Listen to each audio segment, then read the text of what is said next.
Chapter 219. Lord Malin spread his muscular arms wide to embrace Michael into a bear hug. Since gestures like this would strengthen the bond between them, Michael too embraced Malin without avoiding the hug. Gaia searched the hall for Nathan, but weirdly no one could be seen in the hall except two guards who quickly left the room after they entered. "I heard you made a friend out of House Kane," Lord Malin asked, releasing him from the hug. Then Malin acknowledged Gaia's presence by patting her on the shoulder. "Word travels fast, huh, Lord Malin?" Very. Lord Malin, who recently reached the core strengthening stage, gestured at them towards the sofas. Various beverages including wine and ale were placed on a round table in front of the sofas. "Help yourselves out." Lord Malin took a glass for himself before pouring the ale into the glass. Michael nodded as he poured the grape juice into 2 glasses. He took one glass and handed over the other to Gaia. Lord Malin was surprised to see a heavenly blessed youngster such as Ghost treat a body-refining normal-looking girl like this, because any prodigy would have let the girl pour the drink. Ghost was not only a talented prodigy but also a 5-star alchemist. If he wished, beauties and even princesses would be in line to be his wives. They would treat him as their king, yet Malin could tell just by this simple gesture that he's treating this girl as his queen. Either Michael or Gaia had zero ideas that a simple gesture like pouring a juice to another made such an impression on Malin. "So Lord Malin, how's life treating you?" he asked, taking a sip of the grape juice. "I assume you have something important to talk to me, or you wouldn't have sent a secret letter." Lord Malin's face turned serious as he sighed. "I didn't like that method, kid, but I had to make sure no one sees you with anyone from House Bradley." "What's in your mind, Lord Malin?" "I'm sure you have a good reason to do that. What do you know about House Bradley?" "Nothing much, just the important things like House Bradley provides one of the best security services in Kethen and has numerous powerful connections across the continent," Gaia answered. Considering Malin noticed how Ghost treated the girl, he knew she must be important to Ghost. Therefore, Malin decided to give her the same respect as he was giving Ghost. For the outside world, House Bradley is thriving, but in reality House Bradley is in deep shit. "Vultures are picking our clients one by one." Gaia wondered why he was telling such weakness to 2 complete strangers. Noble families like them tend to keep things like this completely secret. She guessed that if he's telling this, he might ask something huge to be done by them. "I know you're wondering why am I telling you all this?" Malin leaned forward to refill his glass before speaking his kind. "I've been watching you, kid. You're making connections and a name for yourself. I can tell you that you have ambitions other than just reaching the immortal stage." Malin let out a deep breath. "How do you like making House Bradley your lifelong ally?" Malin asked. "I have to say, Lord Malin, that I'm indeed interested in such an offer. But first, you have to tell me, what do you want from me?" "I want you to brew this undetected poison to kill my brother." Lord Malin flicked his wrist as an old worn-out scroll appeared in his hand. "So you want us to kill the current leader? If he's messing up, why can't you and the elders force him to retire or something and choose a new leader?" Gaia asked while Michael was checking out the scroll. Lord Malin sighed heavily. He was hoping for them not to ask this question because it was really embarrassing for him to answer. However, this embarrassment was nothing compared to his family's future. "It's because my brother has found a loophole to hand over the leader position to someone else." "Nathan?" Gaia asked. "I wish." Apparently, Nathan has no interest in becoming the leader. All he wants is to become an alchemist like you. Michael did not show any expression on his face. "Then who does he want to be the next leader?" "The whore he's fucking." A wave of anger emerged in Malin's eyes. He continued to curse with gritted teeth. "He's planning to marry that whore. It stinks, but it happens." Gaia knew the feeling too well. His father married Zanala's mother after Gaia's mother died. Ever since he married her, Nagaland has been declining. Once a superpower, now became a kingdom with most debts to settle. If killing her father would save her kingdom, she would do it in a heartbeat. Therefore, she sympathized with Malin, who is trying to save his family from being destroyed by the mistakes of a single person. "Lord Malin, why kill your brother when you can kill her?" Michael asked him. "Say again?" "The whore's him, not her." Both Gaia and Michael couldn't help raising their brows in surprise while Malin's eyes twitched in embarrassment. Even though it was nothing to be ashamed of, this world didn't tolerate or take lightly to same-sex relationships. The churches of various gods were strongly against same-sex marriages, but there weren't any laws against them. Marrying a man-whore, that's new. Gaia had traveled almost everywhere in Elon and Azair, yet this was the first time she heard that a head of a noble family is thinking about marrying someone of the same gender. Now she could understand more why Malin wants to kill his own brother. If word got out of this marriage and he actually married him, she was positive that House Bradley is good as dead. On one side, the churches would use all of their power to make life harder for House Bradley, while the other rival families would use this to poach clients from House Bradley. What's stopping you from killing him, Lord Malin? Unlike Gaia, Michael was indifferent about who's fucking whom. We suspect that Man-Whore might have some connections with one of our rival families. If we killed him, they might release some scandalous documents or something that shouldn't be released. We cannot afford to take this risk. But if my brother were to die a natural death before he goes through with his marriage plan, he'll become the next family head and use all of the Bradley family resources to finally put an end to this fiasco. Natural death, that's where this potion comes, huh? This is indeed a very complex potion that can't be brewed by anyone other than a 5-star alchemist. Lord Malin seemed like he already knew this. But there's a problem with this poison, Lord Malin. Although it's colorless as water, one with an acute sense of smell could smell the poison. Are you willing to take the risk? I mean, if you get caught, you'll be ended as a traitor. Lord Malin rubbed his forehead, trying to make a decision. If you give me the ingredients, I can prove it to you. After a few minutes of pondering, Malin waved as a bunch of various ingredients appeared on the table. He wanted to check whether Ghost's statement about the poison was true or not. Seeing Ghost did not right out of the bat refuse to brew the poison, Lord Malin could heave a sigh of relief. Michael ignored the badass points notification sound in his mind and focused on brewing the poison. Malin heard about Ghost's alchemy skills, but seeing Ghost brew the poison with his own eyes still stunned him. In his eyes, Ghost looked like he's breezing through the process, showing no difficulties on his face despite the fact that this poison is one of the most complex potions to brew. Here you go, take a whiff, Michael said, pouring the colorless liquid into a glass vial. He then handed over the poison to Malin. It stinks. Gaia twitched her nose as, among the three of them, she got the most acute sense of smell. When Malin brought the vial closer to him, he began to smell the nauseating smell. It was faint, but it was there. Malin realized the meaning of Michael's words. He knew that if he used this to poison his brother, he would definitely detect the poison's presence. You know you cannot use this, Lord Malin. Fortunately, I know something that could do the trick. Your brother won't suspect a thing. Before Malin could react to his statement, another glass vial with a colorless liquid appeared in Michael's hands. This was the same poison Michael was using in his spiders to poison his enemies if he desired to. However, Michael did not remove the arch-energy radiation from the poison in his hand because it would freak out Malin and even lead to his own downfall. It's my own recipe. This poison is 10 times more lethal than the poison in your hand. Plus, it's odorless and disappears from the body in a matter of seconds, so even if a 6-star healer came to check the body, they will find nothing. Chapter 220. Lord Malin finally saw the dark side of Ghost. The usual cool smile disappeared and was replaced with a cold, murderous look. Even he felt slightly nervous after hearing about the poison in Ghost's hands. Use this to kill your brother. Michael handed over the poison to Lord Malin. Lord Malin took a long sniff, yet he could smell nothing. It was no different than water. As you said earlier, I do have ambitions and I like House Bradley to be my ally.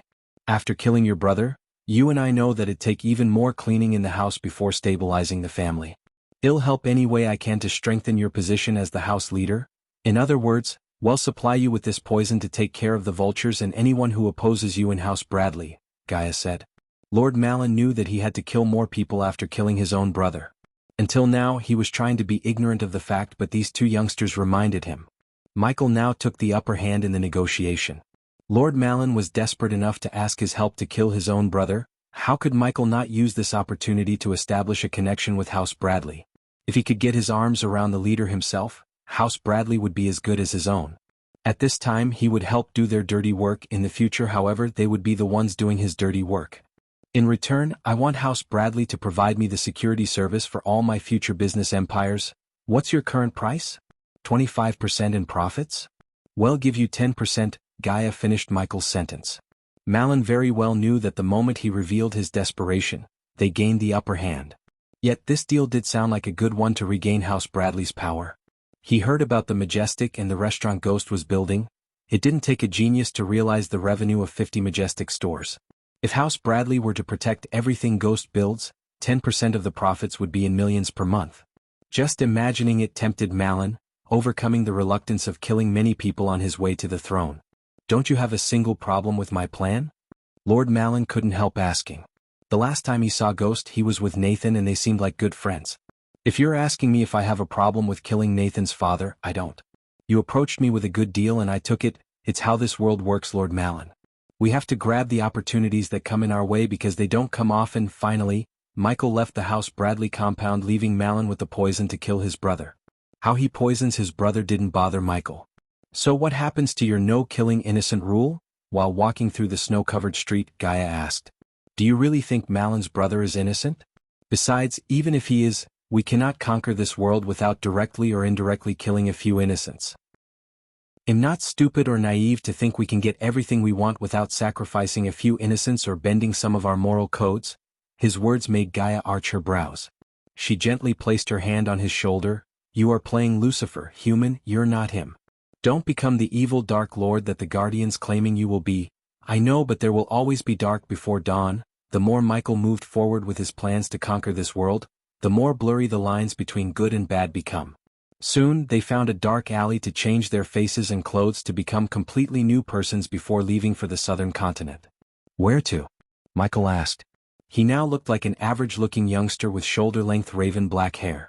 As the majority of the youngsters in this world, he sported the clean-shaven look instead of his current stubble beard look. His gray long-sleeved, leather jacket covered him too well below his knees and was half buttoned up slightly off-center.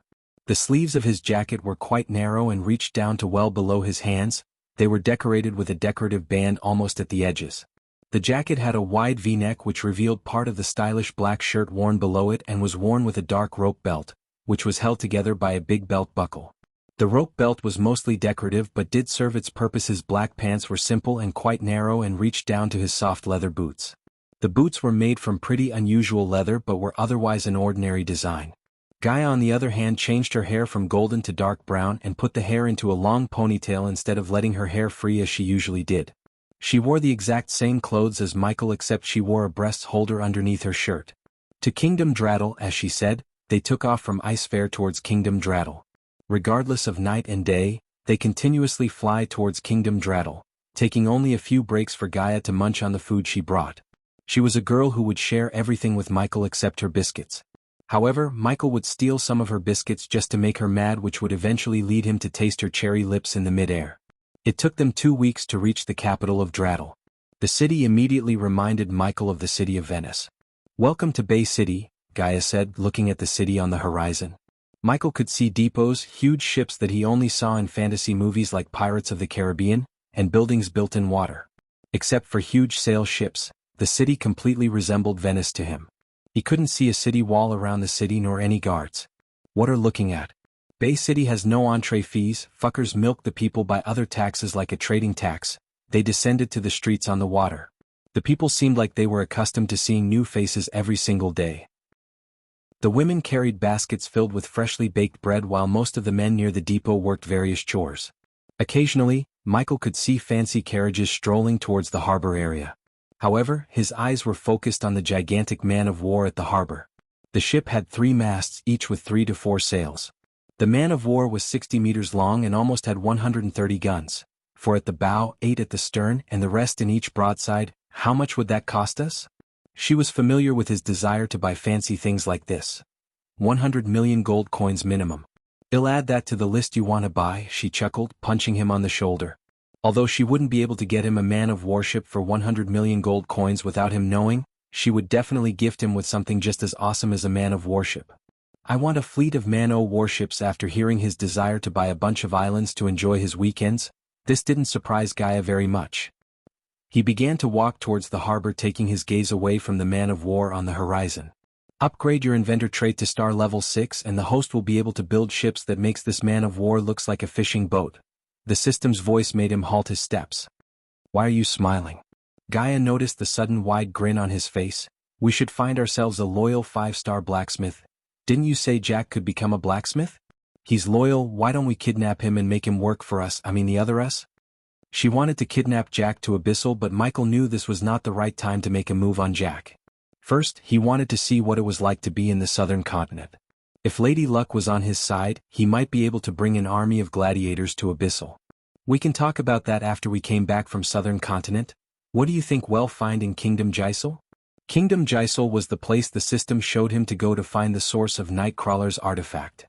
I don't know, but we'll find out soon enough, he said, walking through the crowd in the depot area. Soon after they crossed the depot area, they entered the harbor area where he saw ships of all sizes docked. For the first time, he noticed groups of soldiers in metal armors at the far side of the harbor. On their side of the harbor, All the ships docked in were military ships that had cannons, mortars, and a few weapons Michael had no idea about. Ships to Kingdom Breedia. We have ships going to the Azer continent, come to me to buy your tickets. 3 places available on a ship to the southern continent. Michael turned his gaze away from the military harbor side to see a group of youngsters shouting at the crowd in front of them as loud as they could. What are we waiting for? Let's go. Chapter 221 Michael and Gaia approached the young boy who was shouting to get people on board a ship to the southern continent. Greeting young sir and young lady, are you thinking about visiting the beautiful southern continent? The boy quickly asked Michael and Gaia. You could say that the boy's face brightened up to see potential customers. Then you come to the right place. I have 3 tickets to onboard Captain Lars' majestic warship, Striker. Let me tell you this, you'll find no safer ship to travel than the Striker, the boy said, placing his hand on the chest. He sounded so truthful, but Gaia knew he would say anything to sell the tickets. How much is a ticket? Just 100 gold coins. If you buy 2, it'll be 180 gold coins. You should buy them quickly, young sir. There aren't any other ships going to southern continent in this weather. Michael looked at Gaia as she nodded. The young boy grinned ear to ear. After he handed over the pouch containing 180 gold coins, the young boy just weighed it using his bare hands before putting it into his space ring. They were surprised to see a space ring in a young boy who wore nothing but rag tunics that had several holes in them. Again, they understood that this young boy might be working for someone influential and powerful around this part of the city. Otherwise, he couldn't have afforded to keep his space ring intact with his hand. Follow me, young sir, young lady. Instead of giving the tickets, the young boy gestured at them to follow him behind. Customers coming through, surprisingly they followed the young boy to the military side of the harbor where Michael saw armed soldiers patrolling. However, they didn't stop them but let them through, asking no questions. Soon they came before a galleon. The ship had a broad hull and a carved keel and figurehead of a sea dragon. The ship could easily reach the length of 50 m and was armed with 30 cannons. If Michael was to compare this ship to something he had previously seen, he would say this ship looks like the Black Pearl. Here you go. The young boy took out 2 silver coins from his space ring. He tossed each of the coins to Michael and Gaia. No spell casting on the ship, the young boy warned before running to sell the remaining ticket. You sure we can use arch energy in the southern continent? Gaia asked again. This was the 3rd time she had asked the same question since they left Ice Fair. However, he was unable to give her anything except a simple answer of yes. The system required him to actually reach the location where the arch energy would be cut off from their bodies before offering him the solution. Since the system assured him that he could afford the solution it would tell him, he wasn't afraid of reaching the southern continent, but rather he was excited. Ask this question again and he'll kick your snake, but let's see who's kicking whose butt. He had a bad feeling seeing her evil laughter, yet he threw his arm around her neck before pinching her rosy cheek. The wooden plank creaked as they walked. When they reached the upper deck of the ship, they were welcomed by the sight of the ship's crew preparing to leave the harbor. They took a second to notice Michael and Gaia before returning to their duties. They didn't wear any kind of armor or uniform but wore open shirts and linen trousers. The commonality between all of them was the cutlasses hanging on their waists and the smell of the sea. Move your asses, maggots. I need Striker cleaned and prepared fair. Leave in the arbor soon as possible. Snap to it, lads. On a platform above the deck, a muscular man with a feather hat shouted at the crew standing near the rudder. In Michael's eyes, he looked like a typical pirate with a long dirty beard, a rum bottle in one hand and an eye patch. Do ye have the tickets? A skinny crew member with greasy blonde hair approached Michael and Gaia. Yeah, they showed the coins given to them by the young kid. Our mates, we have guests, cultivating guests. This one here looks like a genius o' some kind. Last looks fine too. Why don't you get the fuck out of my face and send someone else to show us where we'll be staying? The crews were stunned to see a gentle-looking girl speak the way she did. Har, I like that there one. The captain leaped from the rudder and landed right before them like he was trained in the circus. Ye be welcome aboard, cultivators. The captain tried to imitate a noble bow sarcastically. The captain likes them, the crew laughed. Where we be going, your cultivation be as jolly as shite. The captain stared at them from top to bottom before taking a long sip of his rum. Jolly equals good. I be Captain Lars and this here old matey o' mine be called Striker. Do what I say, and when I say and yell, reach southern continent alive. Try to use your fancy spells, air. I'll personally throw ye into the sea. Lars let out a burst of arch energy to reveal his core strengthening stage level 7 cultivation level. Trent air will show ye where ye'll be stayin'. Lars leaped again to reach the rudder again as the skinny crew member who's called Trent led Michael and Gaia to their rooms in the lower deck. We avenue to sleep at night, so don't do it so loudly. We won't complain if ye do to he. Trent laughed, fanning the flames of Michael's excitement. She expected Michael to open his mouth to say something, but she turned to see him licking his lips. He then winked at her as she couldn't help but roll her eyes. You wish, she flicked Michael's forehead. Why be the cultivators like yourselves going to the southern continent? Walking down the wooden stairs, Trent asked. To do business that's called none of your fucking business. Gaia was already annoyed by Michael's evil look, and Trent's question made her even more annoyed. Ye have some mouth, lass. I plan to take full advantage of it, Michael teased her, pinching her perfectly sculpted waist. Ah, she squealed after he pinched her hip, throwing a glare at Michael. Yet she soon laughed, which gave Michael a bad feeling. What is she planning? He asked himself. After walking a few more steps, they came before a 6-feet-tall wooden door. Trent opened the door to reveal a small room with 2 bunk beds. The room gave off a serious claustrophobic vibe, as it barely had any room to move around. At least we have a window, Michael sighed, looking at the small window near the bunk beds. If not for the windows, he knew they would be choked to death at night. We won't be sleeping in nights anyway. Gaia entered the room, shoving Trent away. Michael couldn't help but undress her in his mind. Although he had a bad feeling, he ignored those feelings, imagining a steamy night with her. All right, lovebirds, we serve what we catch in a few hours. Trent left them in the room. Michael entered the room, lowering his head to avoid hitting the door frame. I call the top bed, she shouted, but when she was about to jump to the upper bed, he pulled her by her waist. Where are you going? Michael was lying on the bed and she was on top of him. The bed creaked as both of their noses rubbed each other. Let me go, she tried to wiggle herself out of his hold. Give me a kiss, Michael chuckled. His fingers were running around her smooth back. Winter, small room, sea view. What a perfect time. Gaia stopped trying to get out of his hold. No marriage, no me, she teased him by slowly running her fingers around his chest. You never told me what kind of marriage you want? Simple wedding or fancy wedding? Don't you dare go for the simple one, I would kick your ass, she pinched his cheek. Fancy it is. I want our marriage to be one of a kind, she placed her head on Michael's chest. Flowers, music, fireworks. I want everything to be perfect. Everything will be more than perfect for my more than hot wife. The word wife made her blush and at the same time, put a beautiful smile on her face. Michael knew behind all that tough lady shell is a soft, beautiful girl hiding. Only in situations like this could he see that soft girl. If anyone asked if he plans to marry someone on Earth, his answer would have been a big no. However, now he couldn't wait to tie the knot. With her by his side, it felt magical. He couldn't even imagine a life without her.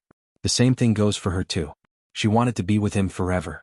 Even if the entire world was against him, she would stand in front of him, not behind or beside, she would stand in front of him, shielding him from the world. Michael very well knew that this is just a calm before the upcoming storm. Therefore, he decided to enjoy every second of these peaceful moments. At this moment, no one except one knew the fate of the southern continent is going to be changed forever. As Michael thought, this chapter is just the calm before the storm. Get ready to come on a bumpy roller coaster ride from the Chapter 222, What are you thinking, Lars? It's not like this is your first time. Captain Lars was sitting in his captain's room, which was located directly under the rudder platform. He was talking to a glimmering gemstone at the center of his table. The table was a mess, as other than the glimmering gem, one could see various maps, papers, and metal pieces that seemed to have come from a broken cutlass. They do not seem like nobody cultivators. I don't want to get into trouble with them pesky guardians. Especially when I'm thinking about retiring from everything. Lars leaned back on his chair, taking a long sip from the rum bottle in his hand. The blue gemstone glimmered brightly. Don't worry, Lars. I investigated them, they are nobodies, they have no connections with guardians. Besides, you know my deal with them, I give them information and in return, they will turn a blind eye to my hobby. A thick voice of a male appeared from the gemstone. Lars began to rub his greasy beard before removing his hat to reveal his bald head. He put the hat on the table with a sigh. Then we make the transaction after we cross the void line. Don't approach us before. I'm not risking Stryker take any damage if that their scurvy dog decided to throw some fancy-ass spells. We are not amateurs, Lars. Just give us a sign when you want to make the transaction. Hey, forgot to mention, watch over for pirates. I heard they are attacking merchant ships quite often now. Let them come, I'll show them what this bad lad could do. Lars snickered as the gemstone began to lose its shine and eventually dimmed out completely. Somewhere else in the ocean, something gigantic was moving in the dark depths of the ocean. It was so deep in the ocean that no mortal could venture into it without exploding due to the high pressure. The deepest depth of the ocean only had glowing anemones for a light source. The moving object emitted unearthly vibrations that sent ripples across the deep ocean. One could vaguely see the structure of a warship thanks to the glowing anemones. "Captain, that stinkin' striker be eddin' this here way," inside a dark room in the gigantic object, a voice said. "What good us attacking another ship would do?" Another voice sounded tired and uninterested in attacking a ship. "It's what we do, Captain, we be gentlemen o' fortune. Who knows how long we'll sleep this here time. So we must make the most out o' this. Gentlemen o' fortune equals pirates. I'm not the captain, Wiley." "The captain be long dead," the voice said. "Ye was the quartermaster when the captain died, that there makes ye the captain now. So do your captainly duty, captain. All right, send the word fare the men to prepare. Well, attack the striker when I give the order. The crew should use some fun before entering the long slumber. I want you to take me right here, right now." Gaia was slowly undressing, speaking in a seductive manner. She took off her winter coat, revealing the shirt she was wearing within. Michael dashed at her and lifted her off the ground to fasten the undressing process. "Wake the fuck up, human." Suddenly Michael's body stopped moving as he heard a voice. The Gaia in her hand slowly disappeared into the light. He opened his eyes to realize that it was just a dream, a sweet dream. "Couldn't you have waited just a little bit longer? I was just undressing you in my dream. Fucking pervert." She began to beat his chest like a drum, but she was careful not to fall into his hold again. "There's nothing perverted about it, you're my girl," he laughed. "And why are you waking up in the middle of the night? Go cultivate." He grabbed onto his blanket without any intention to give up. The sound of the waves, the cold breeze of the wind, and the small yet warm room gave his mind the peace to go for a long nap. "Unless you want me to bath you in cold water, you'll get up." All right, I'm getting up, but this is better be good, Snake." He rolled his eyes, finally letting go of his quilt. "Good boy." She ruffled his head like he was a little boy before dragging him out of the door by his hand. "So do you think the dream would come again?" He teased her on his way to the upper deck. "Fuck, human, what has gotten into you?" She sounded annoyed yet amused at the same time. "A cold winter, see, a beautiful girl who loves me in my bunk bed. You have no idea how much it would take a guy to control himself." She chuckled as they soon reached the upper deck. Michael expected to see crews running around the upper deck, making sure the ship stays in top condition, but to his surprise he saw no one. He stared at the rudder to see it automatically spinning like it was put on autopilot. Even in the captain's cabin, there were no lights on. He knew everyone was probably sleeping drunk to their throats, yet he was here, standing on an empty deck in the middle of a freezing winter. "Don't." When he was about to take his winter coat from his space ring, she stopped him. "Are you kidding me? I'm not freezing to death." He raised his voice. Unlike him, who was standing here bare-chested, she was wearing the winter coat and everything to keep her body warm without the use of arch energy. "I said I'd give you something special when we get on a ship to the southern continent, right? This is it." "This is what?" "Training to improve your close combat skills." Michael's jaw dropped a couple of inches. His eyes were full of disappointment. He seemed like a kid who got robbed of his Halloween candies. Even the system began to laugh inside his mind. He was not expecting this kind of physical activity. "He burn, but I was thinking," he sighed without finishing his sentence. He wanted to get mad at Gaia, but he couldn't, as he knew it was his fault for dreaming. She then slowly unmasked herself to show her real face, which made Michael's heart skip a beat. Raven black hair, perfect facial features, and a goddess-level hourglass figure, she was a beauty beyond words. He could stare at her all day, she was that beautiful. Miss Universes could hold a torch against her beauty. "I've seen you fight and it's an embarrassment." Her words brought him back from staring at her beauty. Soon he frowned. "Just a little motivation," she said, playing with her hair. "Embarrassment, huh? Why don't we spar?" Golden tiny light bolts emerged from his body, crackling around his body.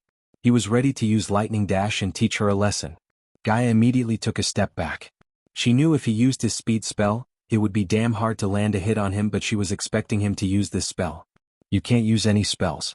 That bitch Sadie didn't tell you everything about the first few rounds of the championship tournaments, did she?" she asked. "In the tournaments, there will be a round where you just have to fight. No arch energy, no spells, just good old-fashioned brawl." The crackles of lightning disappeared from Michael's body. He was absolutely positive to win a brawl if he could use the lightning dash. However, if he was unable to use his speed spell, he wasn't as confident as before. Without using lightning dash, he knew Gaia could beat him in a couple of seconds because he saw her fight. Her combat techniques and skills were far superior to the techniques he learned on Earth and inherited from Abra's system.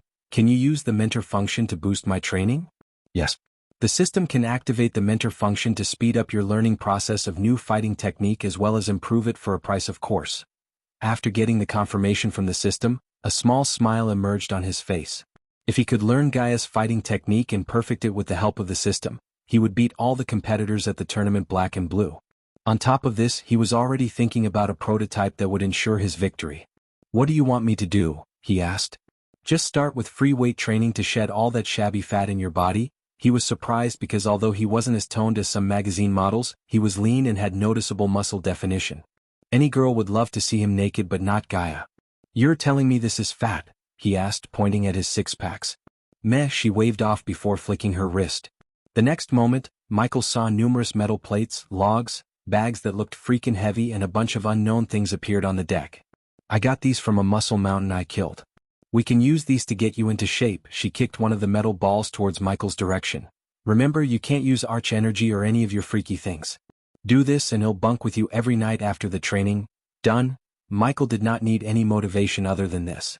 It was a damn good deal if anyone asked him.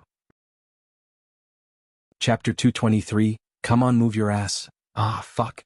On the upper deck, Michael was carrying a 300 kilograms log on his shoulder and walking from one end of the ship to another through the knee-high snow on the floor. All of his muscles were screaming as even in the cold weather, he was sweating like he was walking in the desert. Despite his suffering, she was hitting him with a stick every time he slowed down. One could see zigzags of red lines on his fair back. During his training, she was a completely different woman. After training, although he would drink a healing potion to heal himself, she would massage his back, pour him coffee and care for him like a perfect wife. Her care for him during the daytime was absolutely worth all this pain in his mind. You're such a bitch, yet Michael couldn't help cursing when she attacked him with a stick again. What did you call me? She was laughing, yet she put on a mad face just to make him walk faster to avoid getting hit by her. She didn't love or take any pleasure in hitting him. It was part of training before she could actually teach him the secret fighting technique she inherited from her mother. Gaia's mother's father created this technique himself while Gaia's mother fused a few other techniques and Gaia was trying to perfect the fighting technique. Before the tournament began, she wanted to teach him the fighting technique so he could beat all the fighters in the tournament. After walking the 50th time carrying the 300 kilograms log, he finally completed the set. He was exhausted as he wanted to immediately lie down on the snow, yet he had a lot of other workouts to do. Good, let's work on your kick. She lifted his right leg. He adjusted his body not to fall down while his left leg was on her shoulder. Leg work is vital to what he'll teach you soon. Now, lift it higher. She was lifting his leg higher and higher to the point he began to feel excruciating pain between his legs. Keep it still for 30 minutes. It has been a week since he started his first training. This was the second most painful week he ever had. The first one was when he was training with Spectre back on Earth. So you did this when you were training? He asked Gaia, who was sitting on a pile of snow. I'm not a puny human, so no, I didn't. She retrieved her snacks from the space ring. She had enough snacks to feed an entire family of 5 for a whole month. You know, you should learn how to cook, Michael said while trying his best to keep his leg higher. Why is, thought, words barely escape her biscuit-filled mouth. As if no, Hob. To cook, for your information, I do know how to cook, Michael proudly said, putting his trust in the system. If push comes to shove, he would become a star chef himself. After all, personally cooking was more romantic than buying from a restaurant. Really? She swallowed everything in her mouth, gawking at him in surprise. Then he'll learn. Meanwhile, down in the crew member quarters, Captain Lars was lying on a bed. He was drowning himself in rum as the crew members surrounded him. They were gossiping. Be they still doing it? Yeah, I'm afraid that their lad might die before we and them owe her to the buyer. That last be a fucking dominatrix. Why be they trainin' anyway? It's not like Avon muscles would save them after they crossed the void line. Why would they even go to the southern continent? If I born in the northern continents and be able to cultivate, I'd stay the fuck out o a place where I cannot use me powers. Cultivators be evil shites. They do evil shite every single day like grabbin' a piss. Jolly thin they ave a guardian guild to put them in the leash. Just imagine a gentleman o fortune ship with cultivators fair the crew. Don't forget about the void. If it wasn't fair the void, the northern kings would have long conquered the southern continent. Captain Lars dropped the empty rum bottle to join the conversation. Ye got it all wrong, men. The void line isn't Savon, the southern continent, from the northern continent, it's the other way around. The Southerners make Northerners look like a pissin' little child when it comes to doing evil shits. Slavery, constant massacres, piracy, organ trafficking, experiments on poor bastards, and a shite load o' other evil things. Oh, I forgot about the corruption. If ye have gold coins, ye can do anything and bribe anyone. Them senators be just pirates livin' on the land. Speakin' o' gentlemen o' fortune, Cap'n, I heard some powerful kingdoms in the Ara continent puttin' to the sky a naval unit to clean up the pirates. Licky aft on Pirate Cove said other continents might call these pirate destroyers. For a few moments, the crew quarters went into silence mode. Another reason for me to retire. I'm too old to deal with new shits, Lars sighed. Cap'n, what about us? After sellin' the 2 cultivators, well, split the gold and go our separate way. I'm plannin' to join a pirate crew. I always wanted to be a pirate.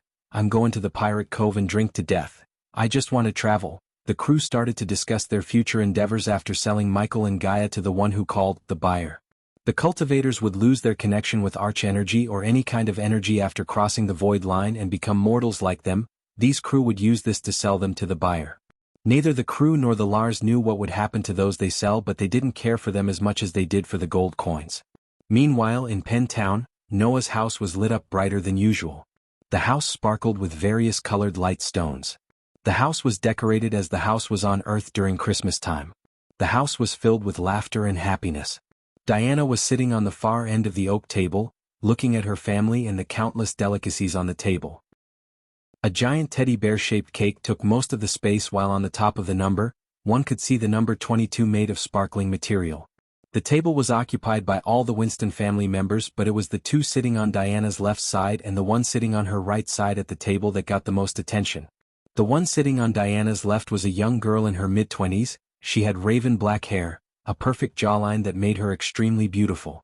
Her hazel eyes scanned everything and everyone in the room calmly. A tiny black mole above her lip enhanced her beauty even further. Despite her calm look, she was the strongest in the room, core strengthening stage level 10. She was Noah's big sister, Rowena Winston, the holy maiden of Skyhall. The golden Babaru Norvin was jumping around the table, picking every delicacy he could before jumping onto Alicia's shoulder. Maisie was enjoying the fried turkey leg while trying to catch Norvin to pet. At the table, Natalia was laughing with a golden-haired youngster, Andrew Winston. He was completely cured after Michael gave him the antidote for the poison and healed the star pox. Imelda was running around, bringing more and more food to the table despite Butler Samuel's strong disagreement with her doing all the work that should be done by him. Imelda waved off Samuel as she came to Noah carrying a huge chunk of juicy golden meat slice. Why am I not seeing an empty plate, birthday boy? Aunt, no. Noah shouted, but Imelda already put the slice of meat in his place, ruffling his hair playfully. Take mine too. Sabrina used this opportunity to pass the slice of meat on her plate to his. Everyone laughed seeing Noah's helpless reaction. Lady Diana, may I bring you another grilled fish? Samuel asked. Diana was looking at her family, but one could see her mind was somewhere else. Except for Imelda, no one knew what she was thinking. Mom, Rowena placed her hand on Diana's shoulder. Yet Diana seemed not to have noticed Rowena or anyone else. She just kept staring at the 22 at the top of the cake. Lady Diana, while she was staring at the cake, a guard covered in snow entered the room. Only now, Diana's gaze turned away from the cake. Looking at the guard, she almost stood up. Young Master Ghost has left the Sunrise sect to enter seclusion, Lady Diana. No one knew where he went. The liveliness that appeared in her eyes vanished away after hearing the guard's words. Her eyes almost welled up, but she was able to control them from rolling out of her beautiful eyes. It's my fault. I should have invited him back at the auction, Noah sighed. It was either wait for him or save a village from a rogue cultivator, Noah. I think you made the right choice, Alicia said. Her voice contained a tingle of coldness. It's unfortunate. I wanted to thank him for saving me. Andrew shook his head. And I wanted to save him for saving Mom and Sabi. Didn't you say he was at core formation level 3 when he's here? I wonder what kind of cultivation method he's using to break through this fast. Andrew spoke while many family members gasped in surprise. His cultivation speed was compared to Rowena herself. Did you search everywhere? Diana raised her voice. This day wasn't only Noah's birthday but also her other son, Dean's, also known as Ghost by the world.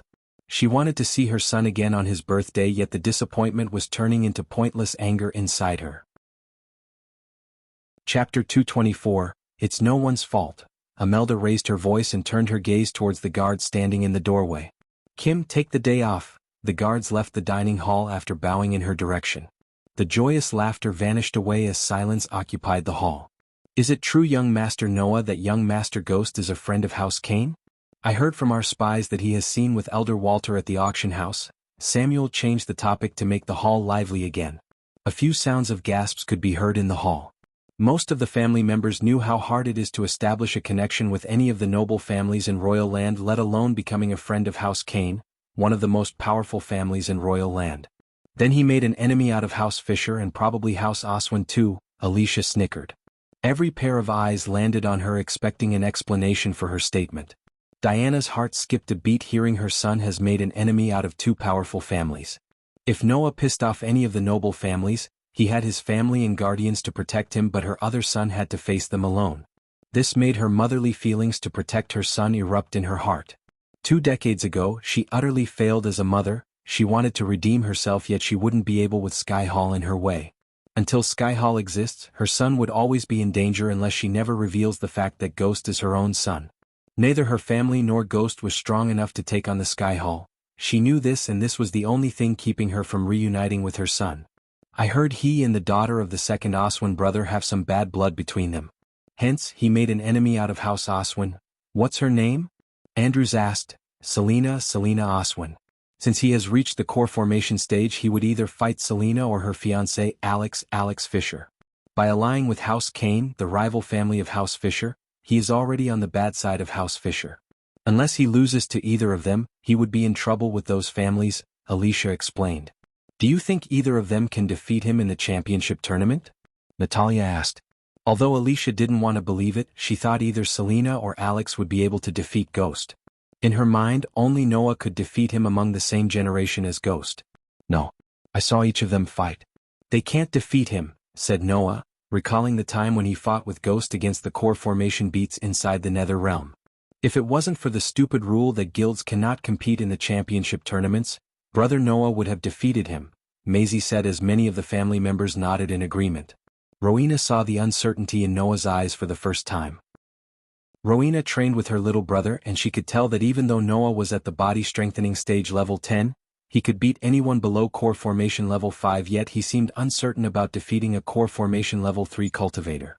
Diana heaved a sigh of relief, thanking the rules preventing the Guardian Guild from competing in the tournaments. The last thing she wanted was her two sons fighting each other. If they were to face Sky Hall in the future, her children must stand together rather than against each other. Noah, do you think you can defeat him if you fought him in the tournament? Rowena calmly asked. I'm not sure. I have a feeling that he hasn't shown the full extent of his power to the world yet. The tournament will be a good place to study him. If that's the case, I'm sure the Guardian Guild is already putting up a file on him. Places like the Guardian Guild don't like to deal with the unknown. What about Sky Hall? Sabrina asked while Rowena took a sip from her wine glass. Unless one reaches the fusion stage, Sky Hall wouldn't care. We have bigger fish to fry. Her face showed no expression, neither arrogance nor pride could be seen in her eyes. If Alicia was cold, Rowena was colder. However, she loved her family the most. If she had to choose between Sky Hall and her family, she would choose the latter in a heartbeat. When came to know about the assassination attempt on her sister and mother, she personally hunted down all the known associates of Giles and Jacobs without showing them a shred of mercy. I don't want any of you to fight with Ghost, Diana said. It didn't sound like a request but rather like an order. Noah saw her looking at him when she talked. He frowned because, in his mother's eyes, he saw something that's more than gratefulness of Ghost saving her and Sabrina. Allying with Ghost, a 5-star alchemist and a prodigy, is good for Winston family, Diana quickly said before her children started to doubt her. I agree with that. If it was up to me, I would have given him the banner of the Winston family as a token for showing our gratitude. Some of the elders nodded in approval. Yet Noah seemed to disagree with Andrew. Noah? Andrews noticed Noah's silence and called out his name to hear his opinion. I think the Winston family and Ghost has some conflict of interests. Noah took a sip of wine before continuing. I don't think selfish people like him would not bring any benefits to the Winston family. Selfish? Diana frowned. Yes, he could have joined the Guardians and helped many with his talents, yet he chose to get richer. And he stole my dragon, Maisie shouted, punching the table with her little fist.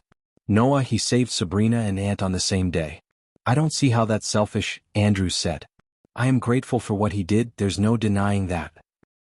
But didn't Sabi say it was the dragon who came to her rescue first?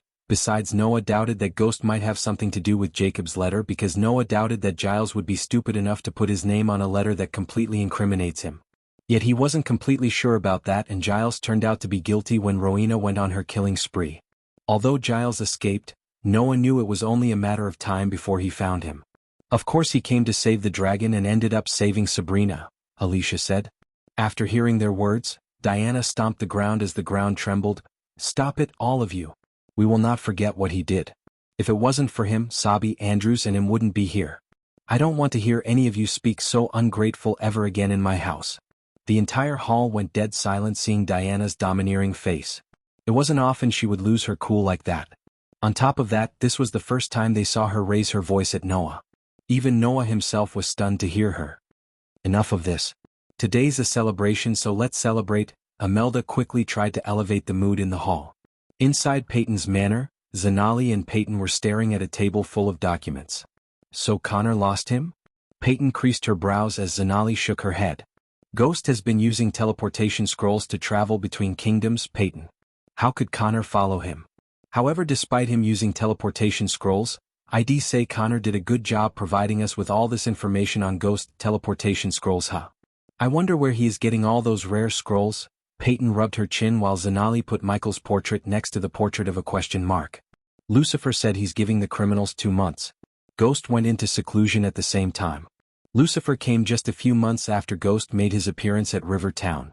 We don't know anything about him before he came to River Town. Zanali kept listing out facts to Peyton.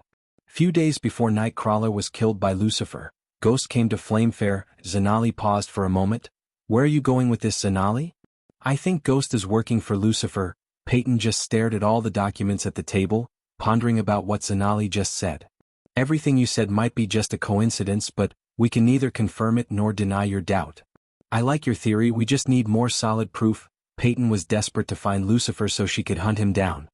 His accusation of them killing the nobles almost jeopardized the whole operation and brought down the wrath of a guardian captain.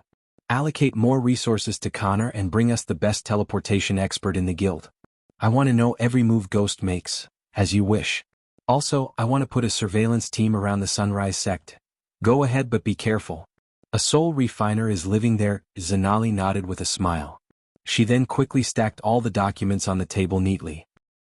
Let me guess, you were invited to Noah's birthday party. Chapter 225. The forest surrounding the Sunrise sect was large, thick, and archaic. Its canopy was ruled by monstrous linden, purple cottonwood, and gigantic chestnut. The occasional beam of light that made its way through the canopy allowed bright shrubs to cultivate the rich grounds below. Coiling climbing plants grasped many trees, and a medley of flowers, which blossomed brightly, protruded from the otherwise colorless view. A variety of sounds, belonging mostly to vermin, filled the air and were out of sync with the trickling sounds of a gentle river stream. Hiding within the thick forest, Connors was watching at a construction site a few hundred meters away. He was wearing full white clothes to blend in with the snow in the forest. At the construction site, he could see several black uniformed disciples helping the construction workers. Just by looking at the construction site and the tons of wood, marble stones, and glasses they were bringing in, he could tell they were building not just a house but a huge mansion. The dwarf engineering was a dead giveaway, showing the intricate design of the mansion. Where are you, Ghost? Connors mumbled. It has been a month since he was allocated more resources to gather more information about Ghost. Considering Ghost disappeared using a teleportation scroll a month ago, he couldn't follow him. Therefore he was surveying the sect and his underlings were surveying Ghost's restaurant in River Town. Whoosh. A shadow brought extra darkness to the forest as Connors looked upwards to see Ghost's pet dragon hovering over the sky before flying towards the construction site. This was the third time he had seen the dragon, yet it always freaked him out regardless of its body-strengthening cultivation level. It wasn't a full-grown dragon yet. The dragon was almost 3 m long, almost the size of a full-grown horse. Bright scarlet red eyes sat well within the dragon's rounded, scaled skull, which gave the creature a frightening-looking appearance. The dragon had crimson-red shiny scales that made the dragon look more majestic and noble. 2 small crystal growths sat atop its head, just above its thin, curved ears. Its nose was short and had 2 wide, slitted nostrils, and there were crystal growths on its chin. Several razor-sharp teeth poked out from the side of its mouth and gave a preview of the terror hiding inside. A wide neck ran down from its head and into a slender body. The top was covered in wide scales and a row of small tendrils runs down its spine. The dragon's belly was covered in radiant gray scales and shinier than the rest of its body. 4 slender limbs carried its body and allowed the creature to stand sturdy and elegantly. The most iconic feature of the dragon was its colossal wings that grew starting from just above its shoulders and ended at the end of its shoulder blades. The wings were bladed in structure. The skin of the wings seems to glow as if made from the fire itself, and armor-like scales grow on top of the wing's primary bones. Its graceful tail ended in a sharp arrowhead-shaped tip and was covered in the same scarlet-red scales as its body. "How's the work going?" The dragon's voice sent a chill running through Connor's spine, yet at the same time, it kindled his hunting spirit. He wanted to hunt down this creature and put its head on his wall. It would definitely increase his status among the other Guardian trainees in Operation Dawn. When Connor received Ghost as his target from Peyton, he was beyond excited because unlike Lucifer or any other targets on the list, Ghost seemed to be the most overrated yet easiest one in his eyes. The only drawback was Ghost's teleportation. Now, Peyton allocated more resources and a team of dedicated teleportation experts working on a rune that would track Ghost's activity even after he teleports. If he could gather enough evidence to neutralize Ghost, this would catapult his career through the roof. His family spent millions of gold coins to help his cultivation, otherwise he wouldn't have reached the core formation stage at just 27 years old. If he could become a full-fledged Guardian, he could earn what they spent in just a couple of years. As any Guardian, his life would be spending nights with countless beauties as well as attending balls organized by various noble families. Whoosh! The dragon flapped its wings, taking off from the ground. The heat radiated from its body melted the snow where it was standing a moment before. Connors quickly hid behind a chestnut tree. It was not the time for him to hunt this creature. Connors continued to watch the construction site as well as the female disciples who were bringing hot beverages to the workers through a rune-placed monocular. Crick. Suddenly, in his interest in checking out the female disciples, he ignored the sound coming from behind. "Hey!" Connors almost dropped the monocular as his body jerked when he heard the voice. He immediately turned back to see a golden-haired youngster staring back at him. On the ground, Connor saw a basket full of chestnuts as the golden-haired youngster unsheathed his sword. Jack Connors knew almost every single known associate of Ghost. So, he naturally recognized the golden-haired youngster as Jack, one of the most loyal lackeys of Ghost. "What are you doing here?" Jack saw spell scrolls, weird pieces of equipment lying around the white-clothed man. Jack couldn't see his face through the mask, yet his fully covered face only increased Jack's suspicion. "Calm down," Connor let out a burst of arch energy showing his cultivation level. "Who are you and what are you doing here?" Jack shouted at Connors fearlessly. The image of Gaia and Ghost in his heart gave him the courage to face a core formation intruder. Connors was slightly surprised to see the fearless expression on Jack's face as he slowly stepped towards Jack. "You sick bastard, are you spying on us?" Jack took a step forward. "Yes," Connors calmly said. "Surrender peacefully," Jack threatened Connors. Unlike Michael or Gaia, Jack never had real-world battle experience. If he had, he would have called for help instead of asking Connors to surrender. "If you come with me peacefully, I'll ask Sister Elia to go easy on you."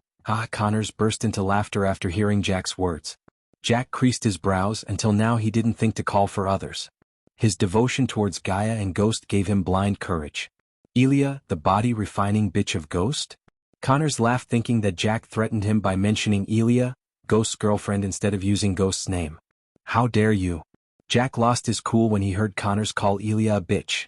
Although Gaia would constantly slap him around, he always thought of her as his big sister. Every time he got into trouble, she would beat him silly but always got him out of the trouble at the end. Jack respected and loved Ghost as his brother, but he worshipped Elia because compared to Ghost, he spent more time with Elia. Even when all of his friends were against him for loving Nyla, Elia supported him, saying he should listen to his heart rather than to others. She was his big sister he never had. Jack leaped at Connors, raising his sword. He tried to use what he learned from Ghost and sword mastery. Void Step. Connors cast the spell as Jack saw him vanish into thin air. The very next moment after he saw the intruder vanish, he felt a sharp pain in his chest. Poch! Jack coughed a mouthful of warm blood. He looked down to see a sharp dagger sticking out of his chest. Jack tried to take out a healing potion from his ring, but before he could access the ring, he felt another excruciating sharp pain in his chest. Jack's body lost the strength to stand straight as he stumbled down on the ground. He crawled through the snow towards a tree. Connors appeared beside Jack before kicking Jack in the gut. The kick sent Jack flying into a tree. He coughed up more blood as his vision began to blur. He barely saw the white-masked figure squatting in front of him. Sister. Elia, cough, cough, Will? Poch. Jack wanted to scream in pain, but all he heard was a chuckle from the masked figure. Placing his hand on Jack's shoulder, Connor slowly thrust his dagger deeper into Jack's heart. Come, for, you, cough, the words barely escaped Jack's mouth. It was too late for Jack to realize that he should have called for help. Even in his last moments, he believed his sister Elia would come out of nowhere and save him. He refused to believe that he was dying. The snow below him turned red from the blood coming out of his wounds. You were in the wrong place at the wrong time, Connor said, removing Jack's bloody hand from his chest. In his last moments, Jack felt the embroidered symbol on the masked figure's chest. Connor saw Jack close his eyes, but he could swear that he saw a tiny smile on the corner of Jack's bloody mouth. Since his place was uncovered by Jack and probably someone could soon come looking for Jack, Connors immediately gathered all of his equipment, preparing to leave the place. Although he was dying, he didn't worry about his family because he knew Ghost and Sister Elia would look after them and avenge his death. An image of him getting slapped around by Gaia appeared in Jack's mind before everything turned into darkness. Chapter 226. It's been 33 days since we left the Draddle, Michael said, watching the cloudy night sky. Today was a rest day from his hellish training. He wanted to spend the day with Gaia peacefully, but she was unusually silent. She was standing on the edge of the ship, staring at the direction they came from. What is it? Michael came to her side to accompany her in staring at the dark sea. I'm feeling something I've never felt before, she said. Her voice was quieter than usual. It might be seasickness, Michael just shrugged. Surprisingly, she didn't laugh or give a reaction at all, she just kept staring at the horizon. I can't describe this feeling, it's like someone's desperately calling me. Do you think something could have happened at the sect? He shook his head. He made sure that his sect stays safe before leaving, but even after everything he did, it's far beyond his control if something still happened. For now, he wanted to get the artifact related to Nightcrawler's artifact as soon as possible. After that, he would revive the demon soul waiting back at the Abyssal. Instead of using words, Michael just wrapped his hand around her shoulder. She gently kissed his arm before resting her head on his shoulder. Having him beside her made her feel better. In a few more hours, Well crossed the void line. On top of her words, he could already feel the density of the arch energy gradually decreasing in the atmosphere. He took a long breath. After crossing the void line, it was up to the system to save their bacon. The system will scan the atmosphere to create a solution in an hour, the system reassured Michael. The further they moved towards the invincible void line, the force of the wind increased significantly. His long gray long coat fluttered back in the wind along with his raven black hair. Approximately 2 hours later, Michael noticed a significant decrease in the snowfall. In the distant sky above the horizon, he could see a couple of glimmering stars in the sky. He was staring at the welcoming sight of the cloudless sky when he noticed an object floating in the sky. The system has scanned the atmosphere and found that something extraterrestrial is consuming the arch energy in the atmosphere around the southern continent. Michael entered the system after he heard the words. Extraterrestrial? Can you identify what sort of alien we are dealing with? System's level is too low, he sighed, except the system's next words shocked him even more. But the system recommends not to go search for the extraterrestrial being, at least the host is an immortal. I thought him the only alien in this world, but it seems I was wrong. What about the solution? If it's consuming all the arch energy. His voice trailed off. Although the extraterrestrial being is consuming the arch energy in the atmosphere, it's not void of arch energy.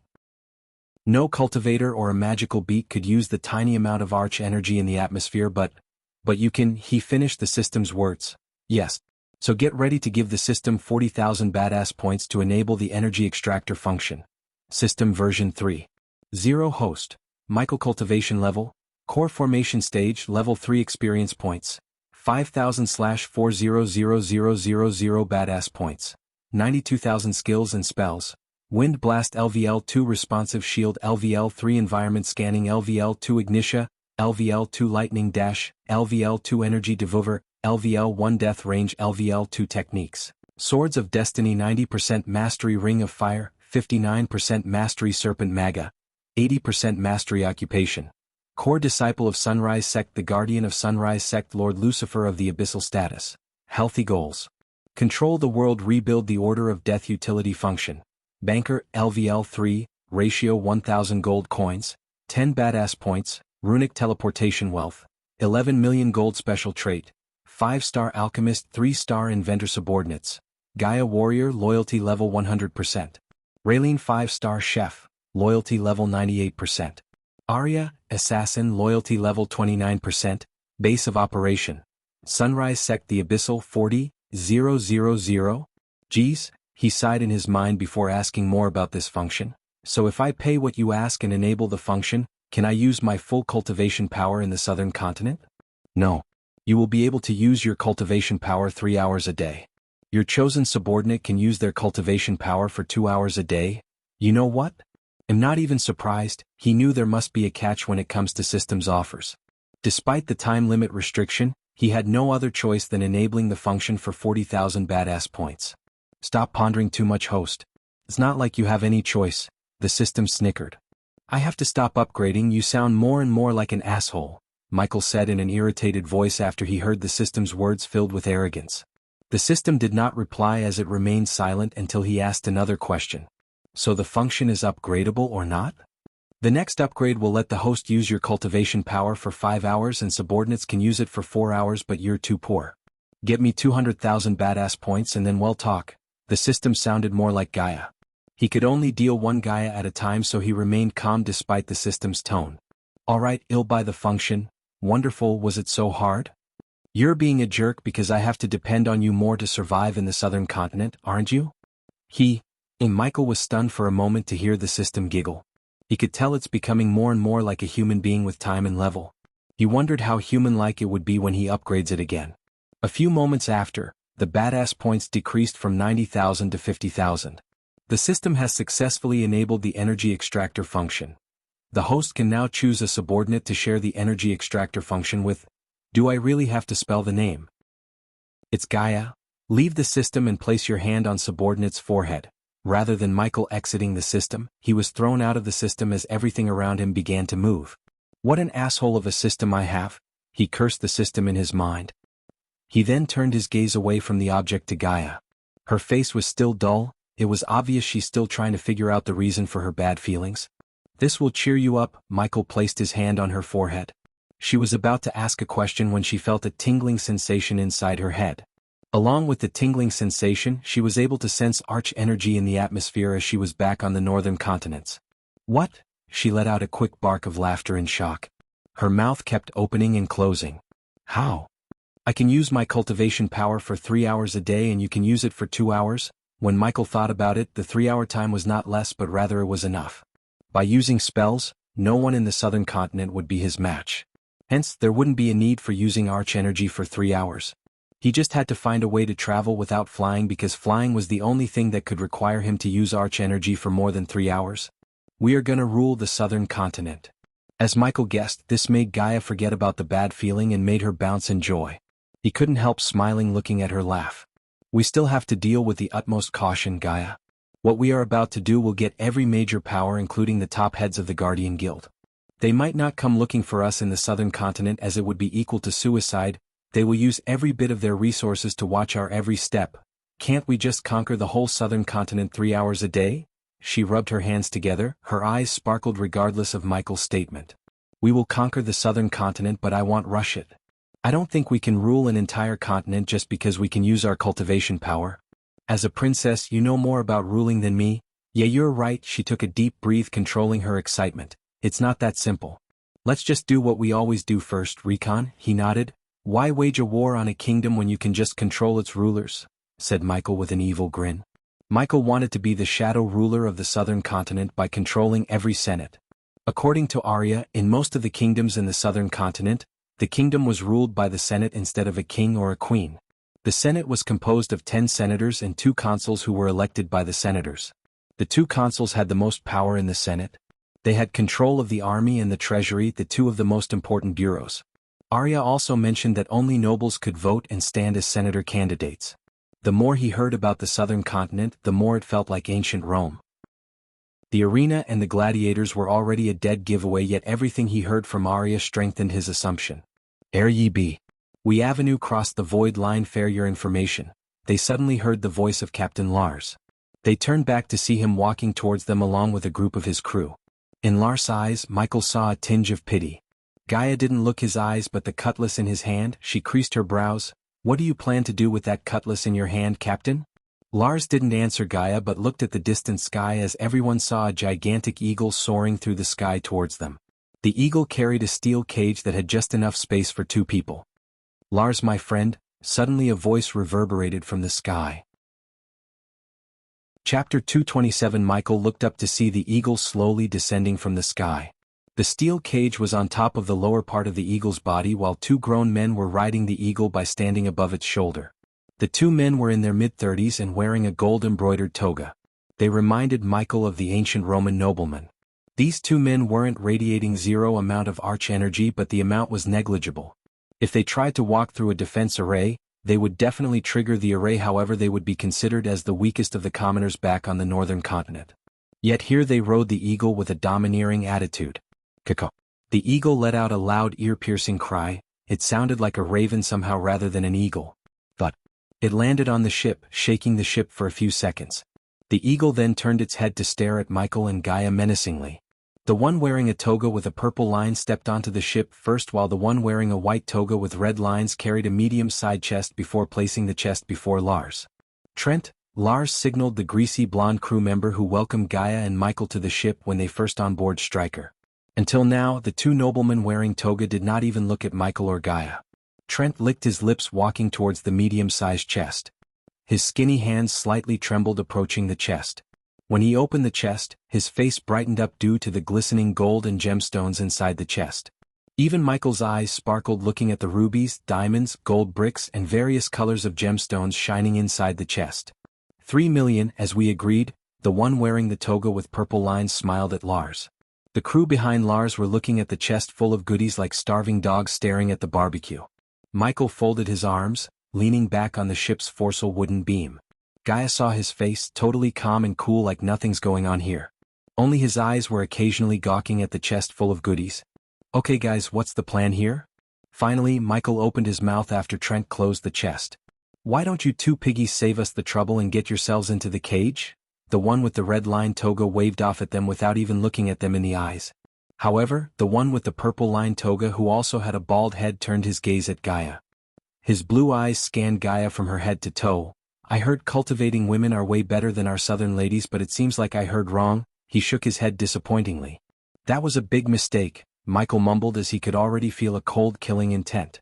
It wasn't much about what he said but the way he said it. She hated being compared to other girls and he just compared her with northern ladies, a big fucking mistake. Yet she remained silent. "Ye erd the man," Trent shouted at them. Michael saw no fear in Trent's eyes, the fear he saw when he first met him. One didn't need a genius to figure out that the reason for Trent and every crew member's newfound courage is that Michael and Gaia lost their ability to cast spells. "We be sellin' ye daft dumb," Trent laughed along with his crew members. "We can see that." The calm look on his face began to disturb Lars. After exchanging pleasantries with Lars, the one wearing red lines toga turned his gaze towards Michael and Gaia. "Don't make me drag you into the cage, piggies." The scar running across his face made his warning even more menacing. Michael was still dazed thinking why these southerners look like Romans of the ancient time back on Earth.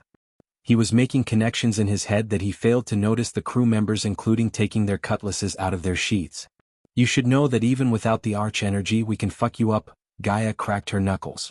Most of the cultivators spend their time cultivating or practicing spell casting, or if they had any specialization like Michael, they would use the time to improve their skills. Most of them wouldn't come to the southern continent, therefore, they didn't have to think about what they would do without arch energy. Besides, 99% of the fighting styles required arch energy, so their combat skills wouldn't be useless in the southern continent. However, Serpent Maga was not one of those fighting styles.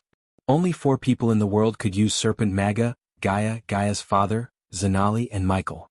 Among them, with the help of the system's mentor function, he was perfecting the fighting style to unlock its maximum deadliness. After 30 days of training, he was at the point where he could survive a fight with Gaia for more than 5 minutes, taking less beating from her and landing several blows to her. The girl got teeth. "I will look forward to opening her up." Michael was surprised. There was no lust in his eyes but something evil. He had seen this evil before. It was the same look a notorious mad scientist who tried to find a cure for a brain tumor back on Earth. The scientist's cause was noble, except he was kidnapping people and doing all kinds of horrible experiments on them until he kidnapped a wealthy person's daughter and ended up getting assassinated by Michael himself. This tog-wearing man had the same look in his eyes as the mad scientist once had. Though unlike on Earth, Michael wasn't disgusted by this look, he felt curious. This time he wanted to kidnap the evil scientist and interrogate him so he could exploit the tog-wearing southerner. Boom. Poch. Poch. Just when Michael was about to really use his serpent maga on these poor crew members, the two Roman-looking guys exploded into a bloody mist. It took them a few seconds to realize what just happened. Pirates. Captain Lars screamed as Michael turned back to see a huge ship leaping out of the water like a whale. Seeing the ship that emerged from the underwater, Michael took a few steps backward in fear. He had seen the ship before, the Flying Dutchman. The ship floating a few hundred meters away from him looked very similar to the Flying Dutchman in the Pirates of the Caribbean movies. Boom, boom, boom. 3 loud booming sounds reverberated the calm sea. The Eagle was still in shock, but before it could even react, the iron cannonballs fired by the pirate ship turned the Eagle into the third red mist of the day. It's the Silent Reaper. Lars screamed again, rushing to the rudder. Michael and Gaia leaped out of the place where they were standing to avoid being hit by the cannonballs. Boom, boom, boom. Get the cannons ready to fire. Lars shouted, "Oh my God, oh my God, oh my God, God saves us. Please God, I don't want to die." The crew members were running around scared to death while avoiding the cannonballs and exploding wooden structures. "Do you see that ship?" Michael had to shout to overcome the sound of cannonballs exploding. "Yeah, it's hard to miss," Gaia replied. They still didn't use arch energy to save time. They were hiding behind the mainsail wood beam looking at the pirate ship that resembled the Flying Dutchman. The crew members and Lars forgot about them after their clients exploded into a bloody mist. "Wait here," Michael shouted. "Where are fuck?" Before she could ask, she saw him running towards the chest rolling on the deck.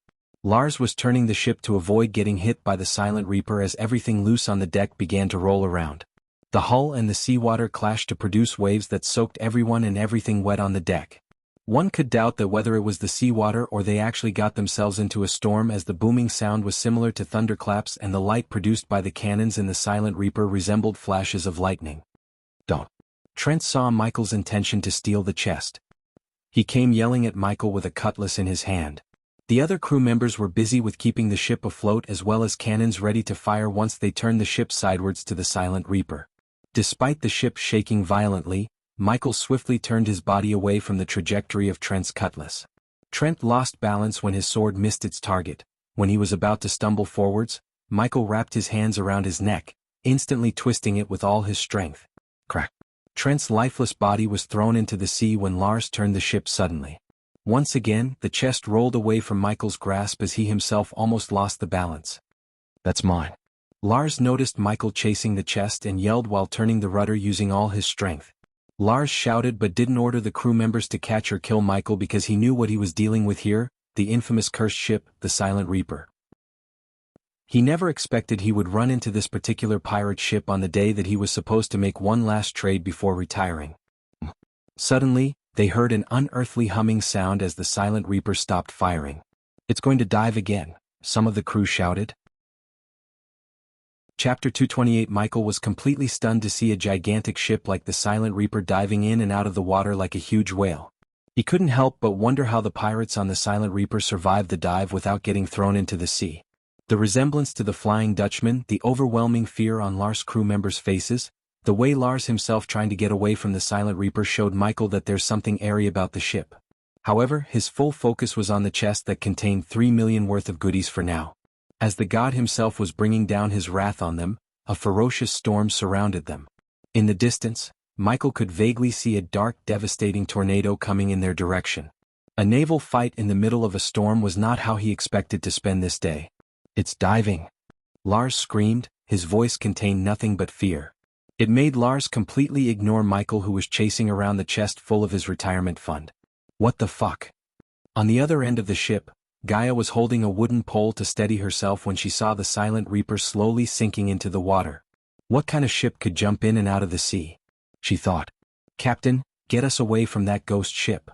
The momentarily pause of not getting attacked by the Silent Reaper made the crew members take a breath. They shouted at Lars to save them. "Got ya." The moment the ship stopped violently shaking, Michael grabbed the chest. Stop him. That's ours. Boom. Just when some of the crew members were shouting at Michael for grabbing the chest, another loud booming sound reverberated the sea.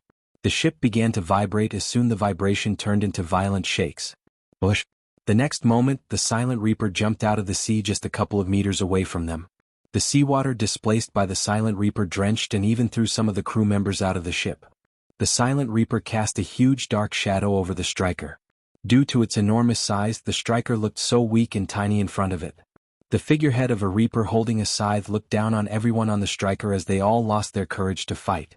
In this close, they all knew the Silent Reaper could fire some of its front cannons to completely destroy them without even giving them a chance to escape. Only Michael stared at the Silent Reaper with curiosity and wonder without showing any fear on his face. "This is perfect," he mumbled, staring at the figurehead of the Reaper holding a scythe. The dark grayish sails, the black hull, and its almost 200 feet length made his eyes sparkle. Already in his mind, he started to imagine captaining the Silent Reaper, living a pirate life. He ignored the worn-out-looking hull, the rust-covered cannons poking through the hull, and the ship's old condition itself. All he had in his mind was becoming the captain of the Silent Reaper. The ship instantly stole his heart. "Surrender or die, soon," a deep voice sounded from the Silent Reaper. It felt like the ship itself was talking to them as the crew dropped the cutlasses. They had no courage to fight against the Silent Reaper. Soon after they all dropped their weapons, the Silent Reaper slowly turned sidewards, revealing its 25 broadside cannons that could obliterate the strike in one go. The striker was small for Michael to get a look at the crew of the Silent Reaper. While he was craning his head, a plank was thrown to the striker from the Silent Reaper. Firewall activated. Blocking telepathic attack from the Silent Reaper. Michael suddenly heard the system's warnings inside his head. The warnings made sense. The Lars crew were so quick to give up all their hope and courage. Now Michael knew why.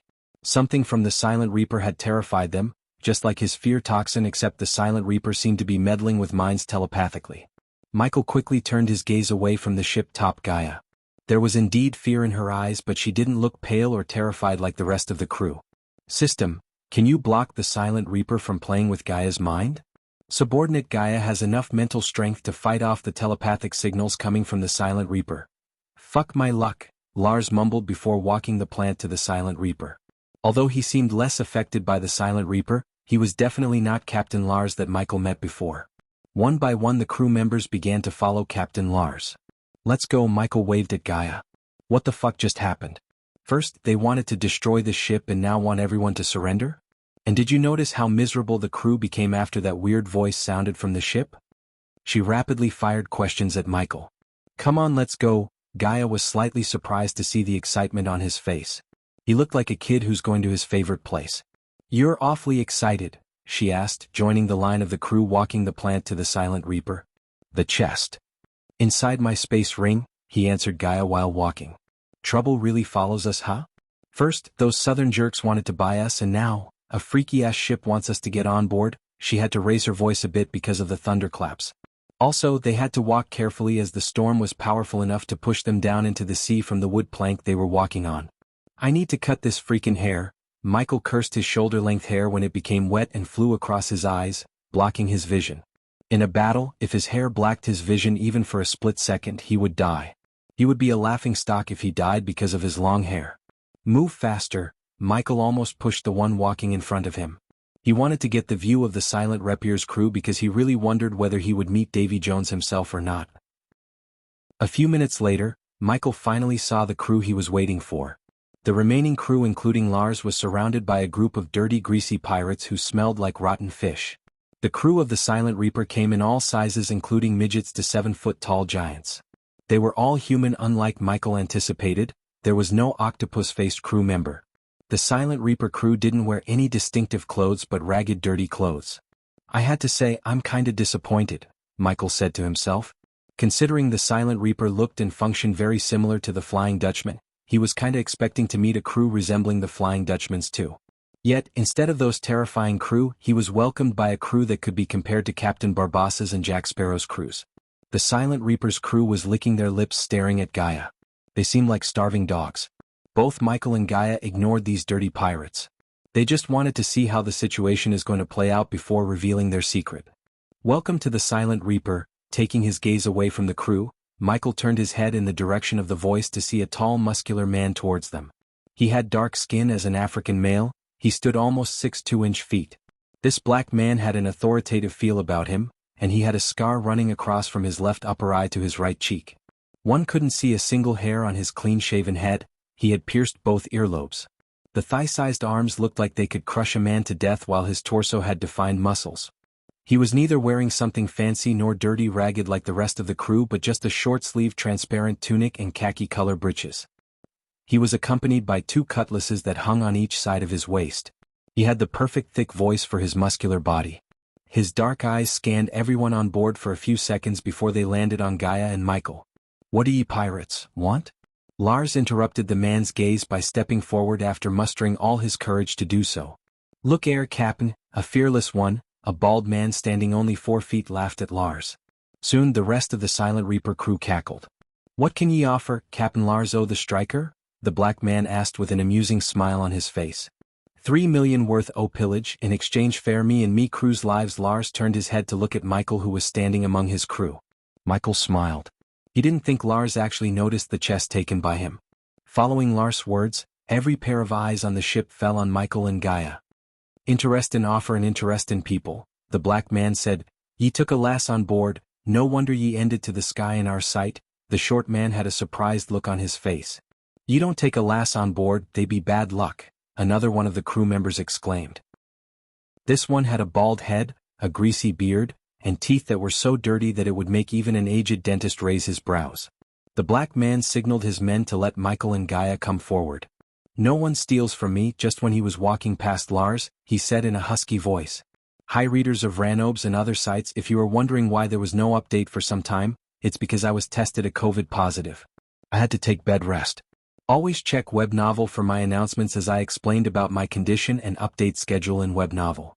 However, now I'm 90% recovered thanks to everyone's wishes. He'll start updating regularly as I used to. Again, I'm sorry for not letting you all know about everything earlier." Chapter 229. While the Silent Reaper was engaged in a battle with the Striker, Gibson was snoring regardless of the loud cannon exploding sounds on his tiny little bed that barely had enough space to support his whole body. One could see a couple of empty rum bottles on his hairy chest.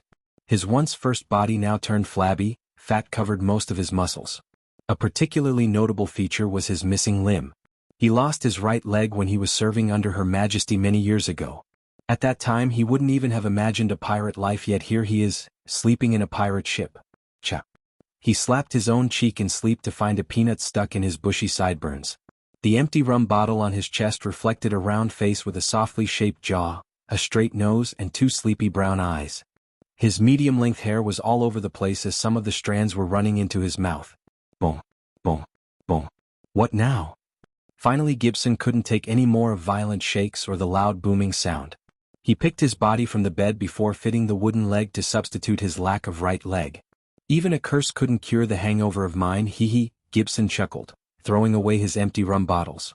He then picked a small leather drinking pouch. "Thank God," he smiled seeing that there's still some rum left in the pouch. Pouch. On top of his hangover, the shaking ship made walking in a straight line pain in the butt. While he was stumbling forwards, a broken splinter of wood exploded from the hull and stabbed him in his shoulder. One would expect him to scream or at least flinch, but he didn't even notice the 6-inch splinter sticking out of his shoulder. "We are cursed, yet here we are, destroying who knows what," Gibson mumbled, taking a short sip from his leather pouch. None of the crew, including the current Captain Bull, knew the full extent of the curse. The curse stripped away their sense of touch, smell, pain, and touch. On top of that, the curse occasionally made the crew enter a deep slumber that could last from a couple of months to several years, and no crew of the Silent Reaper could leave the ocean. If their feet touched the ground, they would be painfully turned into ashes. He was telling the crew that the curse is also making the Silent Reaper playing with the minds of the enemy crew, but the pirates were too dumb or ignorant to listen to his theory. If the pleasure of getting drunk was stripped away by the curse, he would have taken a boat to some island and killed himself. Other than drinking rum, there was no pleasure in his life. It would be a lie if he said he didn't love the life before the curse. He loved being a pirate, more than being a soldier in the Royal Navy under Her Majesty. After the curse, the previous captain started to pillage every ship he saw, not just for gold but for more information about the curse. He believed someone could tell them how to break the curse. Although it was highly unlikely to find someone who knew about a curse put by a sea folk elder, It was better than just aimlessly roaming the ocean. Surrender or die, here it goes. Gibson halted his steps to take some deep breaths. After this, he wouldn't have time to take a breath because he would be busy interrogating the hostages. Just because he was a soldier before pirates, the pirates gave him the job of interrogating. Somehow they failed to understand the fact that he was a navigator on a Royal Navy ship. For the pirates, everyone on a Royal Navy ship was a soldier. Pick yourself up, Gibson, Gibson said to himself before taking a long sip of rum. Stumbling through the bunk beds of his fellow pirates, he finally reached the stairs leading to the upper deck. Walking the stairs wasn't as easy as once it was for him when he had 2 human legs. Now the wooden leg made even the simplest thing like climbing the stairs a pain. 20 more to go, Gibson, only 20 more. He looked up at the 20 steps in front of him and sighed. 19, 18, eventually, after 15 whole minutes of heavy breathes and long sips of rum, he finally made it to the upper deck. Gibson saw Captain Bull staring at a young man who seemed very out of place to Gibson. The young man looked cleaner than everyone else. He wore a long gray coat and black breeches. After many years, Gibson saw a clean guy.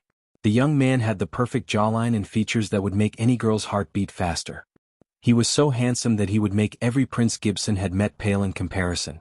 Even with his long coat, Gibson could see the muscles hiding within. His eyes were so focused on the youngster that he failed to notice the girl standing among the hostages. Despite being surrounded by pirates, Gibson saw no fear on the young man's face. He saw only amusement. Right on time, Gibbs. Yeah, ye be welcome to the 7 seas, O living Gibbs. You 3 sheets to the wind, bastard. It's time ye woke to the sky, ye old fuck. Gibson ignored his crew member's shouts as he saw the young man turn his sharp gaze towards him. Gibson felt like the sea devil himself staring straight into his soul. There was something in the young man's gaze. "Harass my counteroffer, Captain Bull," Gibson heard the young man speak. "Agree to serve under me or I will kill everyone here." The young man paused for a second before continuing, "One by one until you accept." Everyone including Gibson was stunned. He was surrounded by 60 pirates and one monstrous-looking Captain Bull. Ha! It took the pirates a couple of seconds before bursting into laughter. Even normally serious Captain Bull chuckled in amusement after the young man's words. Not only the crew but some of the less affected hostages had a smirk on their faces. "Now that there ye have a comedian and 3 million worth o' pillage, can ye let us go?" After the laughter died down, Lars opened his mouth. Because of Lars' strong mental power, he was far less affected by the Silent Reaper than the rest of his crew. Captain Bull, however, didn't answer Lars. He just stared at the young man. Gibson limped to the side to lean on a wall to see what's going to happen. Somehow he had a feeling that this young man was not kidding around. "You want to be the captain?" Bull asked as Gibson saw the young man nodded. "Ye're that, lads, ye want to be the captain o' our cursed Silent Reaper. Stop wasting my time, Bull. Fall in line along with your crew or I'll kill you first to make a statement." "Ah, you'll kill me?" Bull laughed while the rest of the pirates stared at the young man with cold killing intent in their eyes.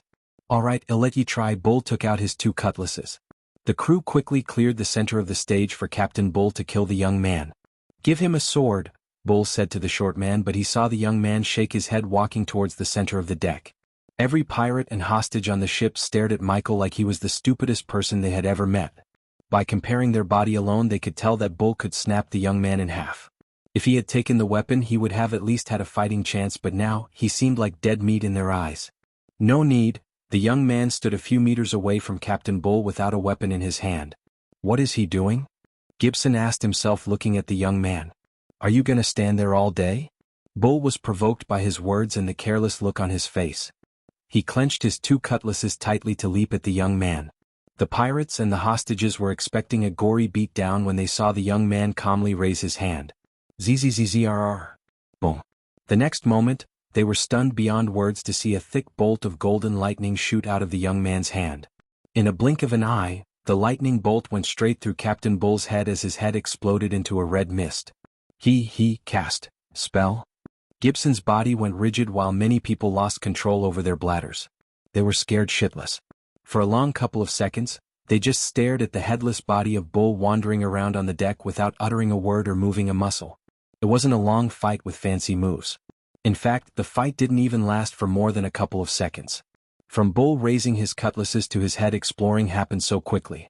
What shocked everyone more than Captain Bull's death was the lightning bolt shot out from his hand. They wanted to find another explanation except they simply couldn't. How did he cast a spell inside the void line? This was the question that ran inside the minds of many. C-A-P. Words barely escaped from some of the loyal pirates. It had been a long time since the pirates felt fear. While they were about to raise their cutlasses, Gibson heard the young man spoke again. "I can break your curse." Chapter 230. With one swift jump, Michael landed on the wooden edge before the ship's rudder. He balanced himself like a professional rope walker. The very next moment, Gibson saw another figure landing on the edge just beside the young man.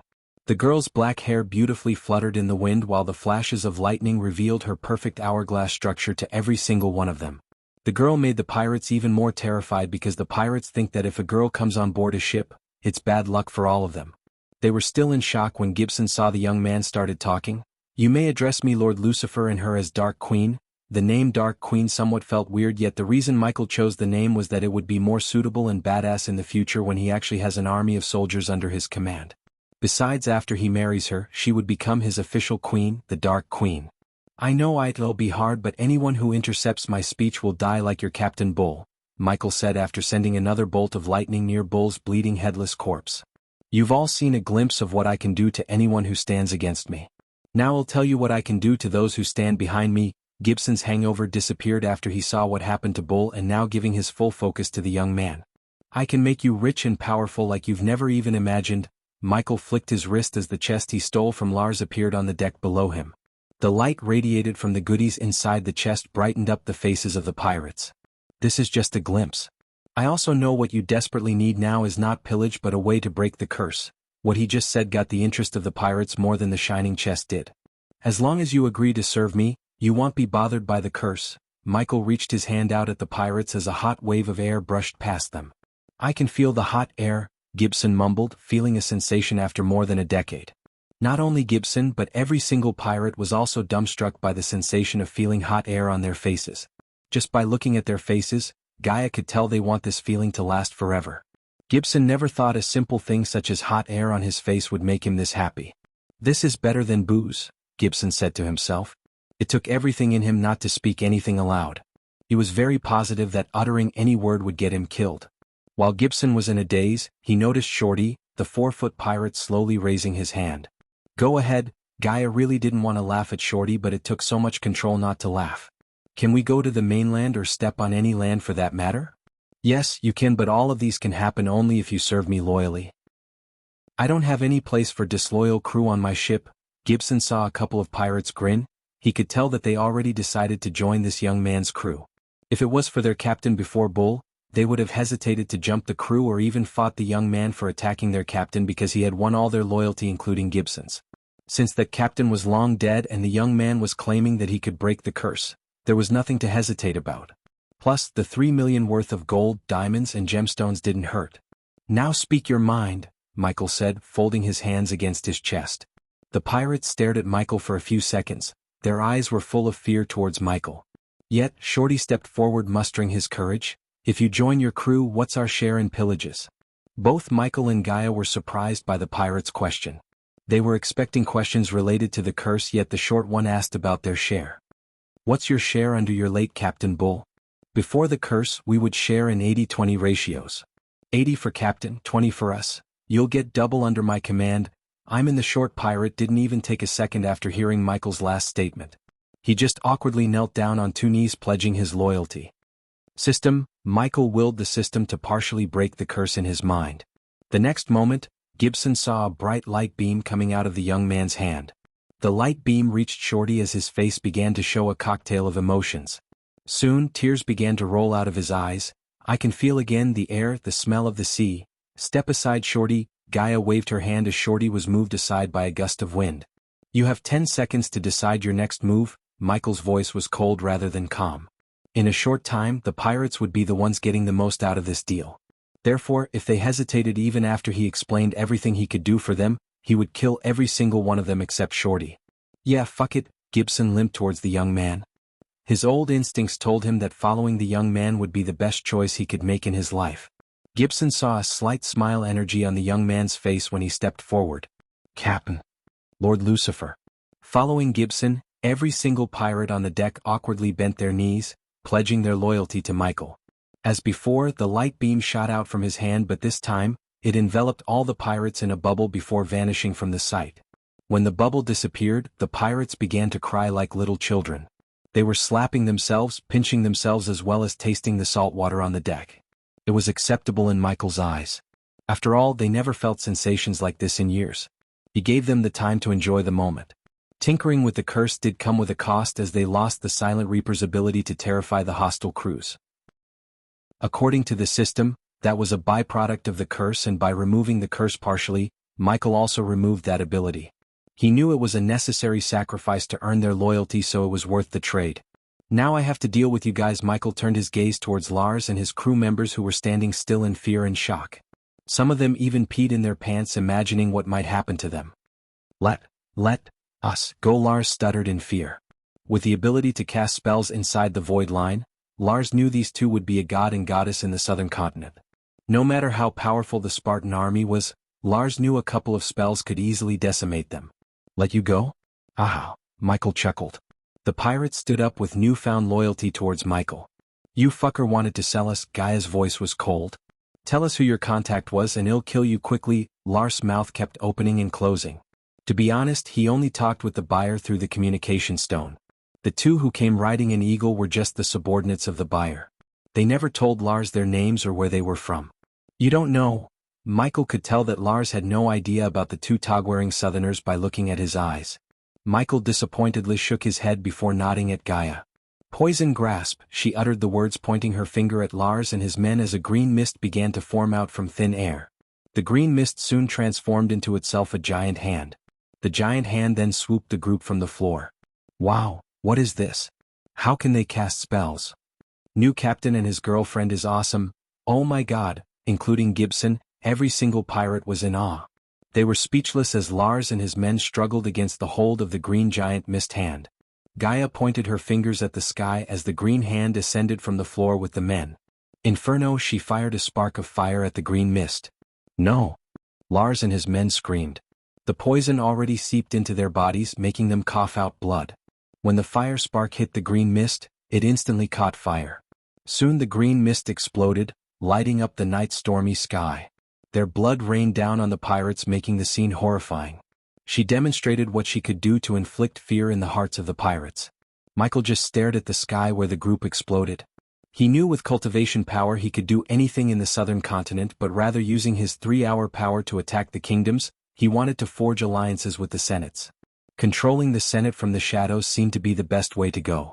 I had a fever when I wrote this chapter, so please forgive me if you see any typos or errors. I barely got myself up to write. There might not be a chapter released tomorrow as my doctor said to take a day off. Chapter 231, Where Am I? Michael opened his eyes to be welcomed by a blood-red sky. He was floating in the air, but no matter how hard he tried to wiggle his body, he was unable to. System, he called out for the system, yet there was no response. He couldn't feel the system in his soul anymore. Am I dreaming? He took a deep breath, calming his mind. The last thing he remembers was kissing Gaia goodnight. Boom. Suddenly an ear-piercing vibration reverberated the blood-red sky. Along with the vibrations, he was able to regain control over his body. Still floating in the middle of the sky, he looked around to see nothing but barren land filled with dark smoke. There were no life signs, the sky was blood-red, the atmosphere was dark and gloomy. He felt like he stepped into a post-apocalyptic world. While he was staring at his surroundings, he saw a woman and 2 little children. They looked exhausted beyond words, as the woman seemed to be walking using her last bit of strength. The 2 children in her hand barely had any flesh, they were just skin and bones. As he was watching them, they stumbled down on the ground. He tried to move his body, but he couldn't. The very next moment, the scenery in front of him changed. After the scenery changed, he wasn't floating in the sky above a barren land. On the contrary, he was floating in a place that seemed to be a city. The sky was still blood-red, and although he could see humans walking down on the streets, they weren't much better than the woman he saw earlier. They were all extremely skinny, in their eyes there was no life. They seemed like zombies who had no desire to live anymore. Looking from above, these people resemble ants as they were obediently walking in a straight line. After staring at the people for a while, he looked at all the buildings which seemed to be made of red cement. When he looked closer, he saw glimmering runes on the buildings. The more he observed the place, the more he doubted that this was just a dream. He was about to call the system again when he noticed a couple of people walking in the line drop dead in a blink of an eye. He expected the people to react to the people before them dropping dead, yet they walked past the dead bodies as nothing happened. Michael was unable to find a logical explanation for everything he had seen in this weird place.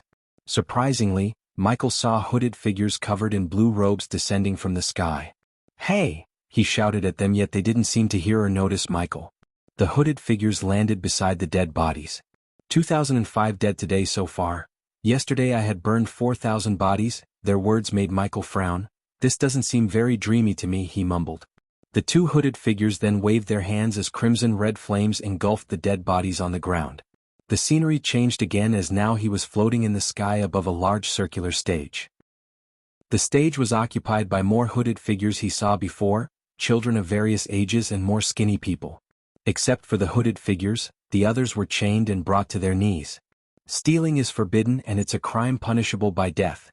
Michael turned his head towards the voice's direction to see a hooded figure holding a long scythe. Before the chained man in front of the hooded figure could react, the scythe cleaved his head right off his shoulders. "Skipping the line is forbidden and it's a crime punishable by death," another voice followed by beheading. "Praying to sun god is forbidden and it's a crime punishable by death. Attempting to cultivate is forbidden and it's a crime punishable by death. Using arch energy is forbidden and it's a crime punishable by death." Michael heard the hooded figures on the stage exclaim before they behead the people regardless of their gender. The hooded figures showed no mercy at all. Some crimes like stealing and skipping the line were hardly punishable by death, yet the hooded figures cleaved their heads off for these pitiful crimes. The scenery changed again and again and again. One time he saw a lifeless airy forest, the other time he saw people fight like animals for a water puddle. He also saw a 7-feet hooded figure drop a nuke in a city. Michael lost count of the sceneries he saw. After everything he had seen, he was sure this world had already turned into hell if it's not already the actual hell and the hooded figures were the demons. The real question was why and how is he seeing all this? Suddenly everything around him turned dark as someone switched off the lights around him. "This is what's going to happen if you fail to conquer this world, Michael." Suddenly a gentle soothing voice reverberated in the dark space. "Who are you? And where am I?" "What you've seen is the Elon continent in 400 years from your current time." The voice didn't answer Michael's first question but answered the latter. "The future?" Michael was stunned as the voice continued. "The events you saw are just some glimpses of the result of your failure," the voice said. Although Michael wanted to stay calm and think rationally, what was happening to him was beyond rational. "You have the ultimate power in your hand. Use it to reshape the world before the world is engulfed by the evil, by ultimate power." He felt like the voice was talking about the system. "The thought of innocents dying in your war to conquer this world is holding you back from achieving your true potential and reaching your goals. After everything I showed you, it's time for you to shed all your hesitations. Be the dark god you meant to be." After the voice spoke these words, the scenery once again changed. "Human, are you all right?" Michael was standing straight up on his bed, sweating bullets. He turned to see Gaia's concerned face. "You were having nightmares," she said, gently wiping the sweat off his face with her nightgown. Instead of telling what just happened, Michael entered the system interface to question it. "System, are you aware of what happened to me now? What are you talking about?" Surprisingly, the system seemed to have zero clues. "Something just took me 400 years into the future and it also knew about you." "What?" The system sounded completely shocked. "The system cannot search the host's mind. Something's preventing me." He heard the system after a few moments of silence. "What else is the voice mentioned?" the system asked. Michael sighed before telling everything that happened from the beginning. Since even the system didn't have any idea about what happened to him, he had to discuss this with the system to find some real answers or explanations. "It can't be one of the Omegas." "When the fuck are you going to tell me about the Omegas and you?" "Not yet, host. You're not even strong enough to face the Guardians, let alone Omegas." "If what you told me is true, it is true." He gritted his teeth as the system continued. "You have to focus on taking over this world as it seems to be the crucial step in your journey towards godhood." "Are you telling me that I'm a god in the making?" "Don't get cocky, host. The future is not something set in stone. Anything can change the future. For now, we have to focus on your goals." The system then kicked him out to the real world without a warning. "Fuck," he cursed in his mind as Gaia was still wiping off the sweat on his face. "We need to talk." Considering the system was no help to him, he decided to talk with Gaia. The two of them leaned back on the bed frame before Michael began to tell everything he saw. There's still a chance that what you saw was just a dream, but what you said didn't seem like a dream to me. After listening to Michael in silence, Gaia spoke. What could be so powerful to show you the future? Some kind of god? You're awfully calm about this. Michael couldn't help but comment on her calmness. Even he was slightly freaking out. She seemed to be less affected than he was. Since you are a freak of nature, everything linked to you is anything but normal. Getting a glimpse of the future is freaky, yet we still have the chance to prevent everything from happening. He nodded to her words. Whatever dragged you to the future is not something we can understand or comprehend unless it allows us to. My question is, however, who were those hooded figures? The Guardians? Or something else? Michael removed the warm quilt to leave the bed. He walked towards the windows. Just like his heart, the sea was also not calm. The storm was still ravishing the ocean violently with the company of the heavy downpour and thunderclaps. Whoever they are, I have a feeling that we'll meet them soon, he said, looking at the dark stormy sky through the window. The flashes of lightning revealed a newly found resolution in his eyes. At this moment, Gaia could tell that something's changed within him. Chapter 232, What are you working on? Gaia entered the captain's cabin to see Michael leaning back on his chair fiddling with nuts and bolts. I just have to calibrate a few things. He was too focused on the project as he failed to notice Gaia looking at his world over his shoulder.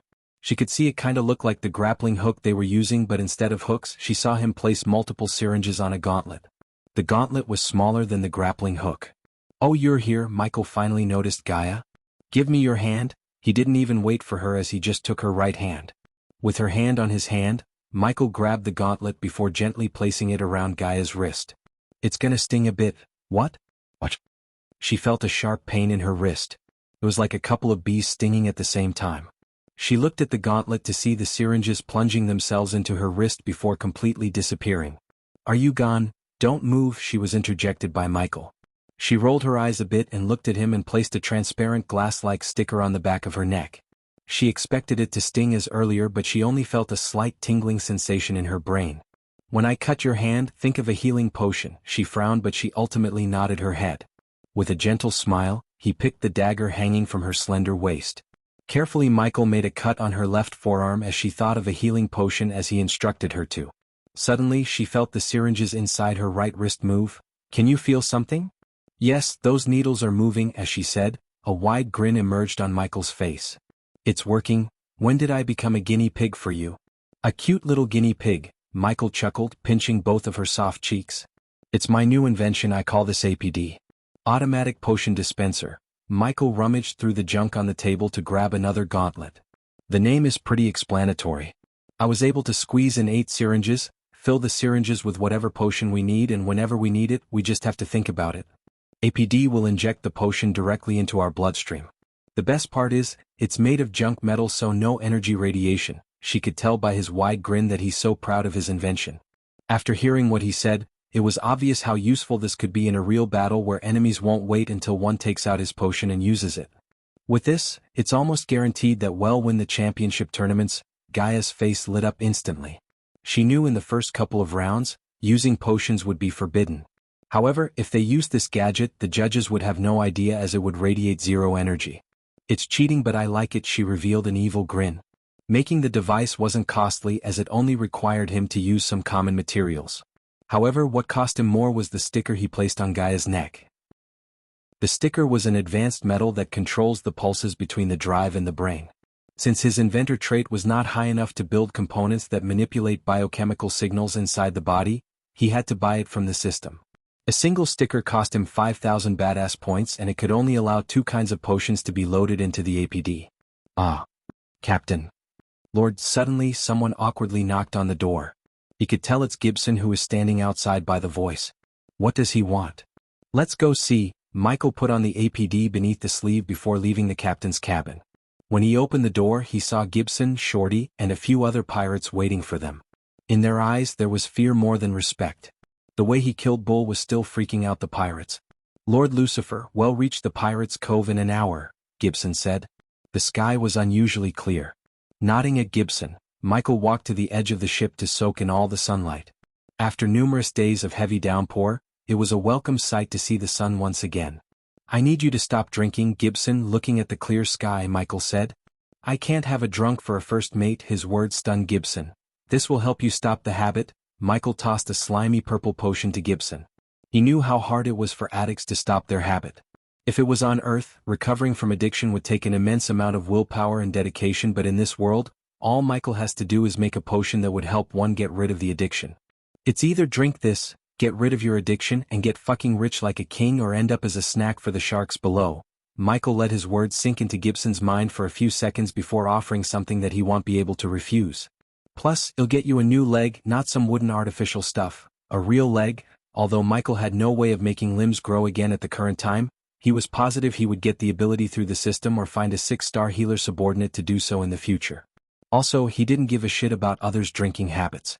For all he cared, they could do whatever they want with their gold coins in their free time, but he wanted Gibson to stay clean. Lord Lucifer, you can do that? Gotcha. Michael snickered inside after seeing the excitement in Gibson's voice. Yes, get clean and it'll get you a new leg. The other pirates, including Shorty, also looked excited for their fellow pirate Gibson. Loyalty towards us is the only price you have to pay us.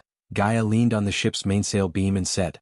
That's the Pirate Cove. Captain Gibson pointed out the big island surrounded by countless ocean boulders. The boulders acted as a natural defense against the ships as they prevented the ships from reaching the island. The only way to get into the island without swimming seemed to be the large docks at the far side of the island. Surrounding waters were filled with small fishing boats and nets. In the distance, a couple of pirate sail ships with skulls and swords for flags docking at the docks. It's good to be back here after all these years, Gibson exclaimed with a burst of joy. Gaia noticed all the pirates were bouncing in joy. Listen up, when you get into the island, do not say anything about what happened to Bull or anything related to me.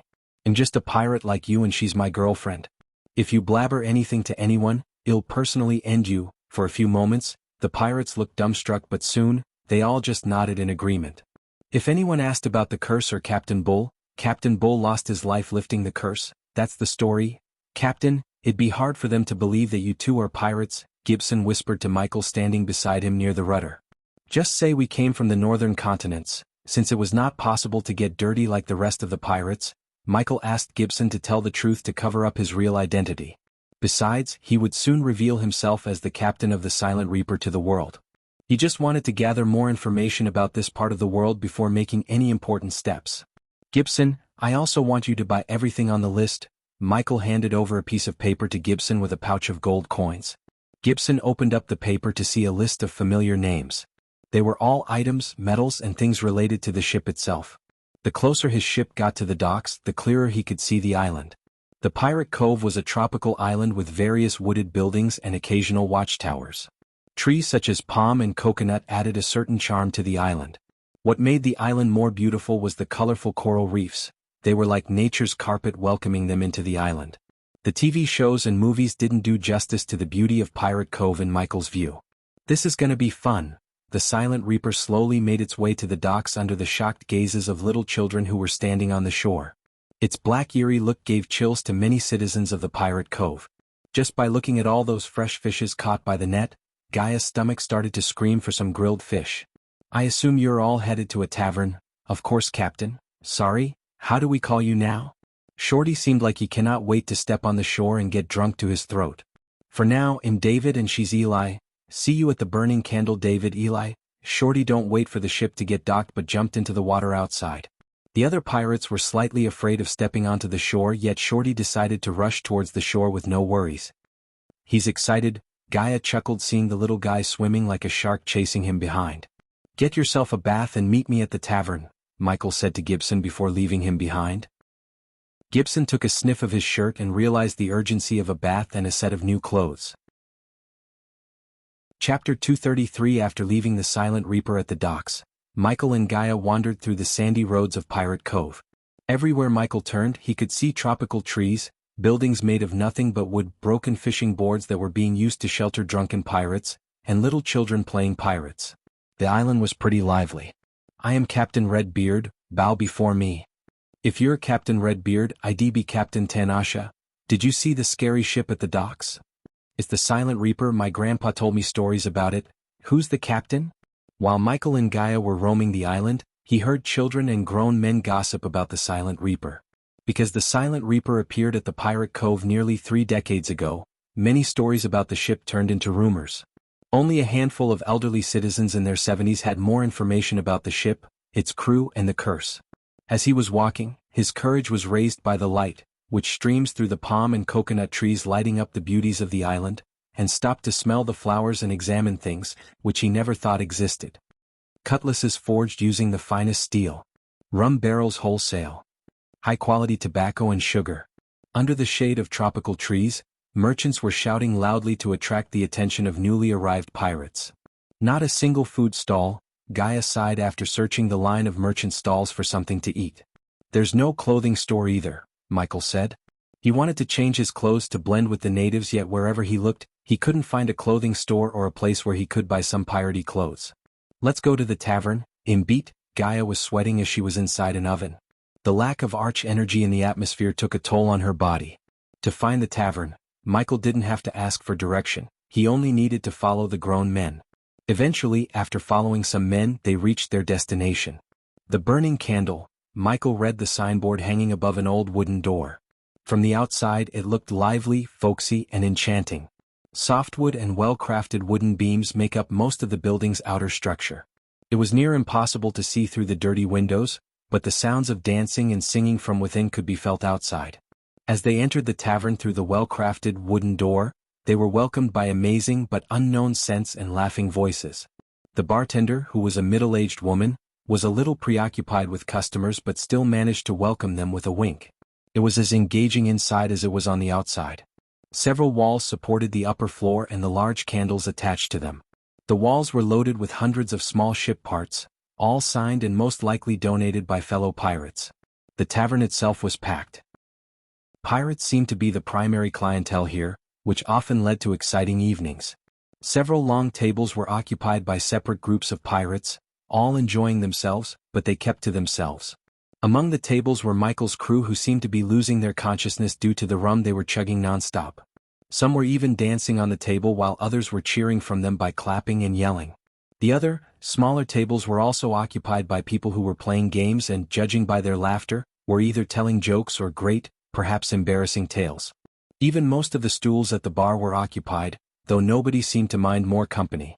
Michael did hear tales about this tavern back on the ship. Supposedly it was famous for something, but he couldn't remember what for. Though judging by the music and how many people were dancing, it must be the live band who just started playing. There are some empty chairs. Gaia pointed at the few empty chairs at the far end of the room as they walked towards the table to prepare for what would undoubtedly be a great morning. In the heat of the moment, most of Michael's crew completely failed to notice him until Shorty whispered something into their ears. They all gave a quick glance at Michael before resuming what they were doing. Few of the waitresses were still busy serving the other pirates. Michael and Gaia were not in a rush, so they just waited for one of the waitresses to come to them. How long are we gonna stay on this island? I have to make a few upgrades to our ship. Few days tops, I think. She's not a whore, Holman, let her go. The bartender's shout drew Michael's attention towards a waitress near Shorty's table. The waitress was trying to get herself free from the hold of a scar-faced pirate. She's a big girl, she can decide what she's gonna be tonight. The scar-faced pirate took out a pouch, pouring out gold coins on the table. By the look on the other pirates' faces, Michael could see that they were fortunate enough to plunder a rich merchant ship or two. Besides, among all the people in the tavern, these guys had shinier cutlasses and wore cleaner clothes. Look for someone else, Holman. The waitress freed herself from his grab by swatting his hand away. The golden-hair waitress quickly rushed back into the kitchen, leaving Holman and his crew behind. This place hasn't changed a bit. Suddenly Michael heard a familiar voice as he turned to see Gibson walking towards them.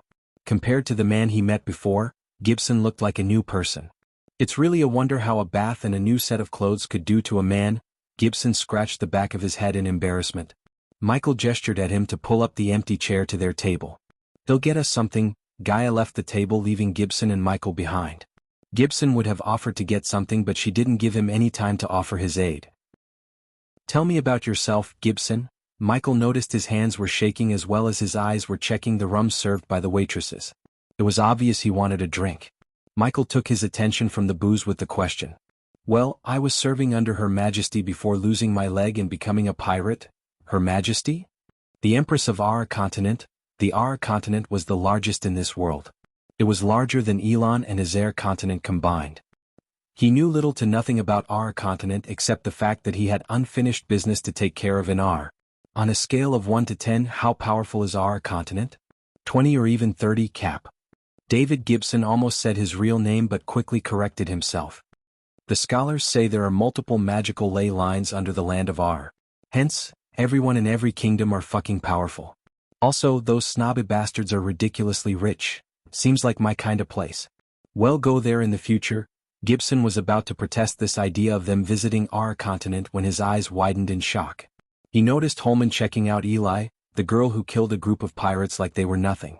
It took Michael a second to notice the change in Gibson's eyes. Gibson slowly turned his gaze away from Holman to Lucifer, but unlike he expected, the young man remained calm. Although the mask Gaia wore significantly reduced her beauty, her perfect hourglass structure, and her grace made her stand out in this crowd, especially when the tavern was lacking in ladies. Michael knew he can neither stop every man who checks out Gaia nor cleanse the world of perverts. Therefore he remained calm, as it wasn't worth his time to start a fight just because he's staring at Gaia from her top to bottom. Right at the moment, Michael noticed another set of eyes staring at Holman and Gaia. The figure was wearing a hood to cover his face. He wore what a typical pirate would wear, except his boots looked military. Now that the figure attracted Michael's attention, he noticed the figure was sitting in front of glass bottles on the table before the bartender. For a normal person, it would raise no flags, but for a highly trained assassin like Michael, it said many things about the figure. Gibson heaved a sigh of relief when Gaia left the bar counter without giving Holman a chance to mess with her. The tavern was neutral ground and a place under the protection of the three great pirate captains. Fighting inside the tavern was forbidden. If anyone tried to start a fight, they would become the target of three captains. The last thing Gibson wanted was Lucifer to kill the three pirate captains and mess with the equilibrium of the pirate world. The figure quickly turned his gaze away from Holman as he pretended to take a sip from his mug, but Michael saw him using the glass bottles in front of him to monitor everything around him. Using reflective surfaces to monitor the area was a classic trick used by spies and assassins. Michael couldn't help but wonder, what is a spy or an assassin doing in a tavern like this? Gaia placed a tray with 3 mugs filled with rum and 3 grilled salmon on the table before sitting beside Michael. "It'd be weird if I ask for water to drink in this place, so just pretend to drink the rum," she said as her eyes looked at Gibson. "Pretend, got it, Eli?" Gibson mumbled as he reached out to touch the grilled salmon because he thought one of the 3 plates of fish was his. Blah. When his hand were about to touch the fish, he was swatted away by Gaia. "Don't even think about it," Gibson saw Lucifer chuckle while Eli began to dig into the grilled fishes. "Fuck. It's bad, yet I can't stop eating," she said, cleaning the fish to its bones. While Gaia was stuffing her belly, Michael was calmly looking around the tavern, listening to all the conversations going around him. "Who the fuck gave you this?" Yet again Michael heard Holman's voice. This time, Holman's shout silenced the entire tavern. Every pair of eyes were on Holman as he trembled in anger. It was him. The waitress pointed her hand at none other than Michael himself. Michael was taken aback by surprise by the waitress' words. Everyone in the tavern, including Gibson and Gaia, stared at Michael. "You." Holman gave a kick to the table in front of him as the table violently clashed with the wall. The sounds of plates and mugs scattering on the floor could be heard throughout the tavern. Chapter 234. Michael was pretty confused for a moment, except when he saw the hooded figure staring at both him and Holman. He began to doubt that this might be the hooded figure's handiwork. "He's good," Michael couldn't help praising the hooded figure. Although he kept his eyes on him, the hooded figure still somehow managed to orchestrate something to make Holman pissed off at him. What was on the piece of paper Holman's holding was still a mystery for him, yet it was enough to make Holman and his crew very angry. "Ah shit, here we go again." Gaia rolled her eyes. She was too focused on filling her belly that she failed to notice the hooded figure. "Cool your pants, Holman, fighting is not allowed here," the bartender lady yet again shouted at Holman. It somewhat slowed down Holman's walking pace towards Michael, but it didn't evaporate the anger in his eyes, not at all. Meanwhile, everyone in the tavern seemed extremely excited to see some action, including Michael's own crew. Unlike the rest of the pirates, his crew knew the result of the upcoming fight, yet they wanted to see some fancy magic again. "Oh, this is gonna be good. Who is that guy? I've never seen him before. Look at the way he dressed. He might be someone from the northern continent. Who cares where he's from? Let's enjoy the show. Go get him, Holman. Yeah, fuck him up." The pirates were drunk. They wanted to have some fun besides drinking, and what was happening right in front of them began to quench their thirst for blood and chaos. "You and me, outside. The fish is tasteless anyways." She wiped her mouth with a white cloth as Gibson just stared at her, stunned because there was nothing but fish skeletons on her plate. She almost licked the plates clean, yet she seemed so disappointed. Her appetite really did shock Gibson. "David, let me go talk to him," Gibson whispered to Michael, who was still leaning back on his chair as nothing happened. "I like where's this going?" Michael took a glance at the hooded figure sitting at the bar counter before standing up. He brushed off some of the dust on his dress as Gaia and Gibson stood up to follow him behind. In a couple of minutes, the whole lively tavern became empty as everyone went outside to see the fight. Even the bartender quickly cleaned the glasses to get outside. "Is it too early to show us who we really are?" Gaia asked while walking behind him towards the door. Way too early. When Michael opened the door, he was welcomed by a large crowd consisting of children, pirates, ladies, and surprisingly a couple of dogs. The crowd was standing in a circle. In the center of the circle was Holman. Michael immediately got all the attention when he stepped outside. "I don't know who set you up, but I'm gonna find out." Holman removed his shirt, showing his scar-filled torso. He was flexing his muscles, kicking the sandy mud on the ground and snarling his teeth at Michael. All of his gestures really made Michael wonder what the hell was on that piece of paper that made Holman so mad. Michael stared at the crowd, searching for the hooded figure. It took Michael a couple of seconds to find the figure standing on a balcony of the building next to the tavern. The balcony had drying clothes that helped the hooded figure hide behind. "I don't know what's on the paper, but I had nothing to do with it," Michael calmly said while the crowd opened up to make way for him to the center of the circle. "Let me be the judge of it." Holman, however, did not listen to Michael. He seemed like he wouldn't back off without a fight. Fight. Fight. Fight. Fight. The pirates lost their patience as they began to chant the word fight over and over again. Right at the moment, Michael was standing just a couple of meters away from Holman. Gibson and Gaia were standing right behind Michael while Michael's crew stared at the scene with a rum bottle in their hands. "Who wants to bet?" Shorty shouted at the people, taking out a pouch of coins. "Place your bets and win 5 times the coins." Shorty used the pirate's drunk status to his advantage. "Hell yeah, 50 coins on Holman, 100 on Holman, 5 times you bastards. Take out your coins and be a man." Shorty riled up the pirates to bet more. Shorty picked up one of his fellow pirates' hat to collect all the coins along with the bidder's name. He was surprisingly quick to get coins from almost everyone except a couple of dogs in the crowd. After collecting the coins, Gaia saw Shorty tug her sleeves. "Can you tell Cap to take a few punches before finishing him off?" "You are one little fucker," Gaia chuckled, seeing Shorty's courage and stupidity. He really surprised her by asking her to ask Michael to take a few punches just because Shorty wants more people to bet on Holman. He may be a little crazy, but Gaia liked his quick wits and courage. "Well, split the coins 50-50, really?" "I mean, yeah, sure." Shorty wanted to keep everything to himself, but what Gaia said freaked him out, yet he had to agree with her. He was not that stupid to argue with a woman who could kill him using her pinky. "Take a few hits." Shorty saw Gaia place her hand on her ear, whispering something. Shorty then noticed Lucifer turn his head for a second and nod. "All right, are we doing this or what?" Michael asked Holman, who was still flexing his muscles to attract the ladies in the crowd. "We're doing it." Holman finally stopped flexing his muscles after hearing Michael's words. After reaching 89% mastery over the fighting technique Gaia taught him, he could predict almost every possible move Holman would make in the next few seconds. If Michael wanted to, he could knock out or kill Holman in just a kick to his neck. However, he decided to take a few punches from Holman, not because Gaia asked him to, but because he wanted to see how strong are these people compared to those in the northern continent. Since they were unable to use arch energy or any kind of energy, he wanted to see if they were blessed with some other powers such as strong bodies. Holman rushed at Michael, slightly covering his face like a boxer. He was obviously expecting Michael to throw a punch, but unlike he expected, Michael just stood there. Because he never put up his guard, Holman quickly threw a punch at Michael's face. Thump. The very moment Holman's fist connected with Michael's face, it produced a thopping sound as the force of the punch pushed back Michael several steps backward. At the same time, the APD kicked in, injecting the healing potion into his bloodstream. Michael was stunned by the punch. It felt like someone hitting him with a sledgehammer using all their might. The force behind the punch gave Michael a piece of valuable information. The Southerners definitely blessed with more raw power compared to the people of northern continents. This meant that although they lacked the ability to cultivate, they were not as vulnerable as Michael thought. In other words, Holman had the strength of a body refining stage cultivator. The pain he felt quickly disappeared thanks to the APD, yet a small trickle of blood flowed out of the corner of his lips. Michael spat the blood as a small smile emerged on his face. "Who taught you to throw a punch? Your grandma?" "Oh," the crowd laughed, which made Holman more furious as he rushed at Michael again to close the gap between them. Thump. Thump. This time Holman punched Michael in the jaw with his right hand and landed a blow to his left rib cage using his left hand. Yet again, Michael felt an excruciating pain for a second before the APD injected the healing potion into his bloodstream. He'll bet 200 more on Holman. 400 on Holman. The return has gone up, 10 times the coins, people, 10 times. Shorty kept shouting while the pirates stupidly fell for his trick. Soon they started to pour out the gold coins excitedly.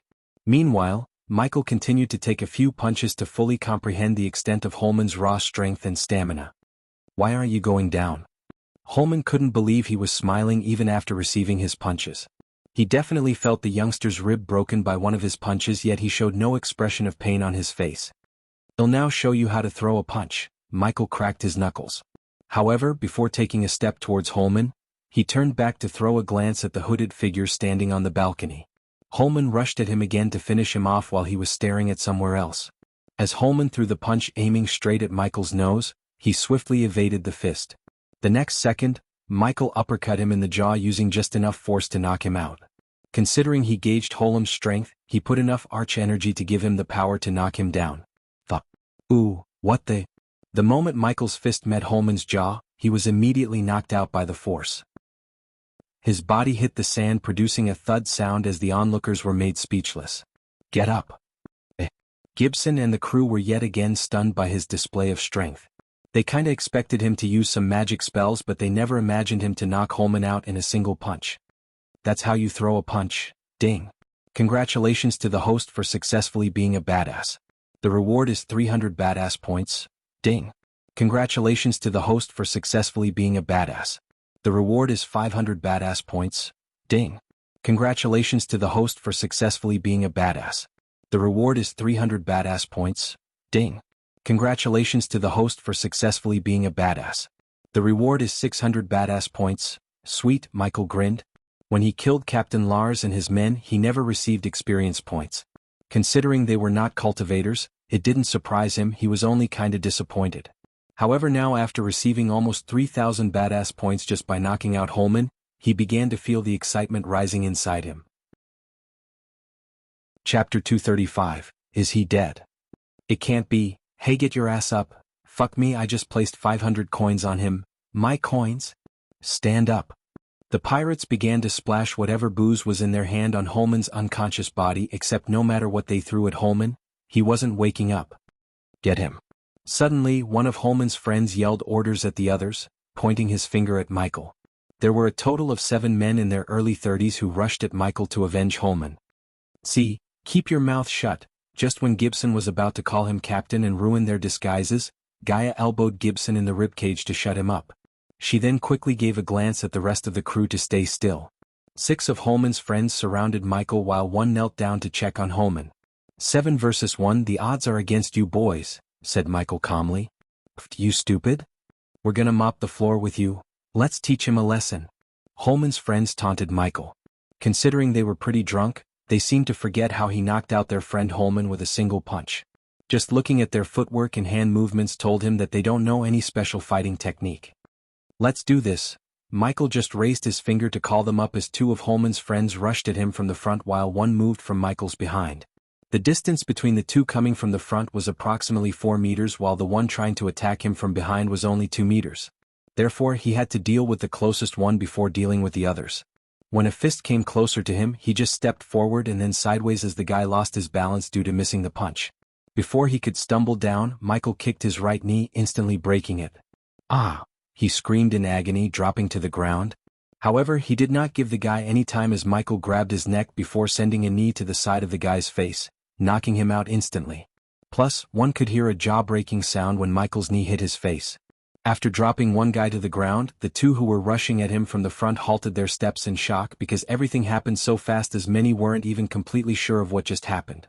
Although the 2 halted their steps, Michael did not stop as he dashed at him as fast as he could without using any arch energy. Even without lightning dash, the training he underwent made him extremely agile, strong, and fast. The booze slowed down the 2 guys' reflection speed. Wasting no time, he elbowed one guy on the side of his face. The jaw was separated by the elbow as he went down without a scream. The very next moment he twisted his body, swinging his right leg. The side whip kick instantly knocked the other guy, producing a short thud sound. At this time, the rest of Holman's friends began to rush at Michael from his front, left and right. With a swift kick to the gut, he sent the guy coming from the front stumbling back. Then he twisted his body, sending a fist into the guy's face. Michael felt his knuckles breaking the guy's nose. The blood splashed across the ice as well as stained Michael's fist. The last guy suddenly started to walk backward in fear because he was the last one standing. The one who was checking on Holman already dragged Holman out of the way from the fight. Even after being shaken violently, Holman still did not recover his consciousness. "I told you the odds are against you," Michael said, kicking the guy who he sent stumbling backward with a kick to the gut before finally knocking him out. "Fuck. You come here," the last guy screamed at the one who was pretending to check on Holman.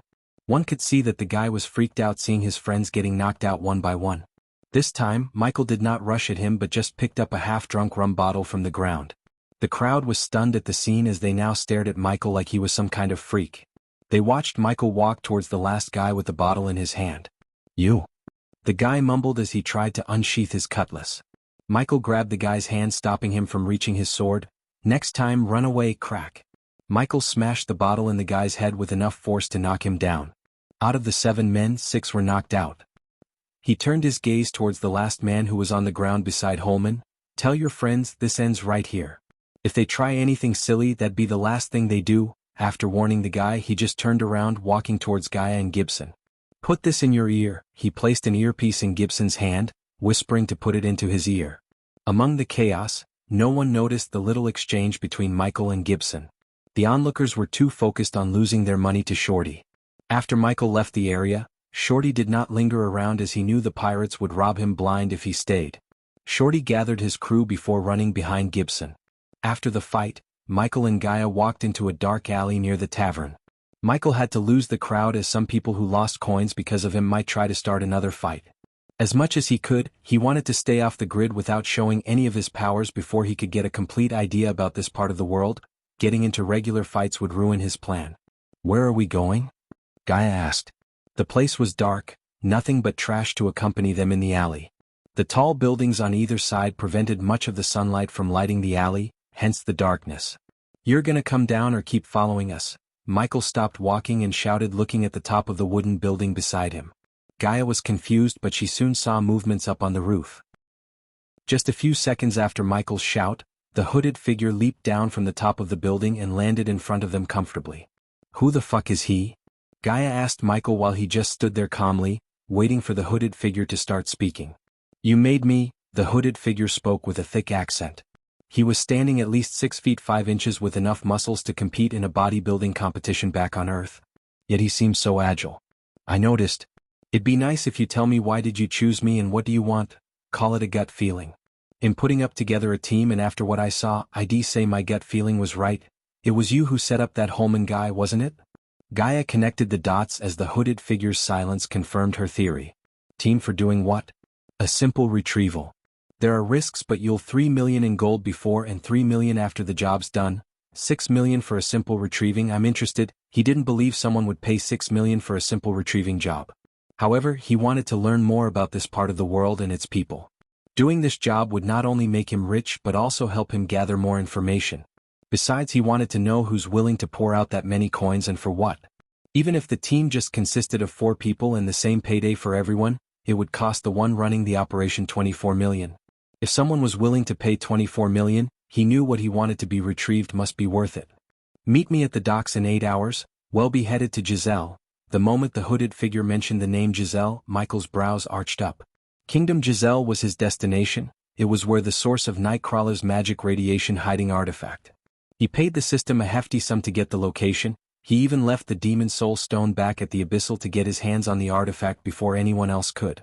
Now it seemed like someone's already putting together a team to get the artifact. Before Michael could ask any further questions, the hooded figure used a grappling hook similar to Michael's to reach the rooftop and disappear. The design of the grappling hook was different from Michael's Mark III, yet he was surprised by the device. According to Arya, the Southerners always compensated for the lack of arch energy with technology and science. Now that he saw the hooded figure use such a device, he began to form an idea about this part of the world. "Giselle? It's where we're going. Somehow I can't believe it's just a coincidence. Either way, we'll see this through," said Michael. "Where do you want me?" "Get to Gibson and follow us discreetly.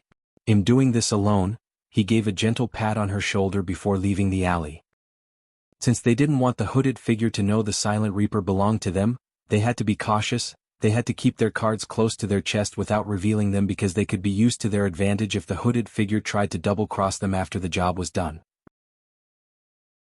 Chapter 236. Dusk came sooner than expected. The last of the sun's rays cast behind soft gray clouds. The sandy streets of Pirate Cove took on the look of an old photograph, every familiar thing a shade of gray. Slowly the view faded to blackness and the night began, slowly letting the stars in the sky shine. The sound of waves hitting the sea boulders as well as the birds chirping radiated a soothing effect to everyone on the island. Right at the moment, Michael stood on the docks looking at the sun disappearing into the horizon. He felt peaceful as the time flew by without his notice. Soon when the light of the sun completely vanished, a merchant ship sailed towards him to dock at the docks.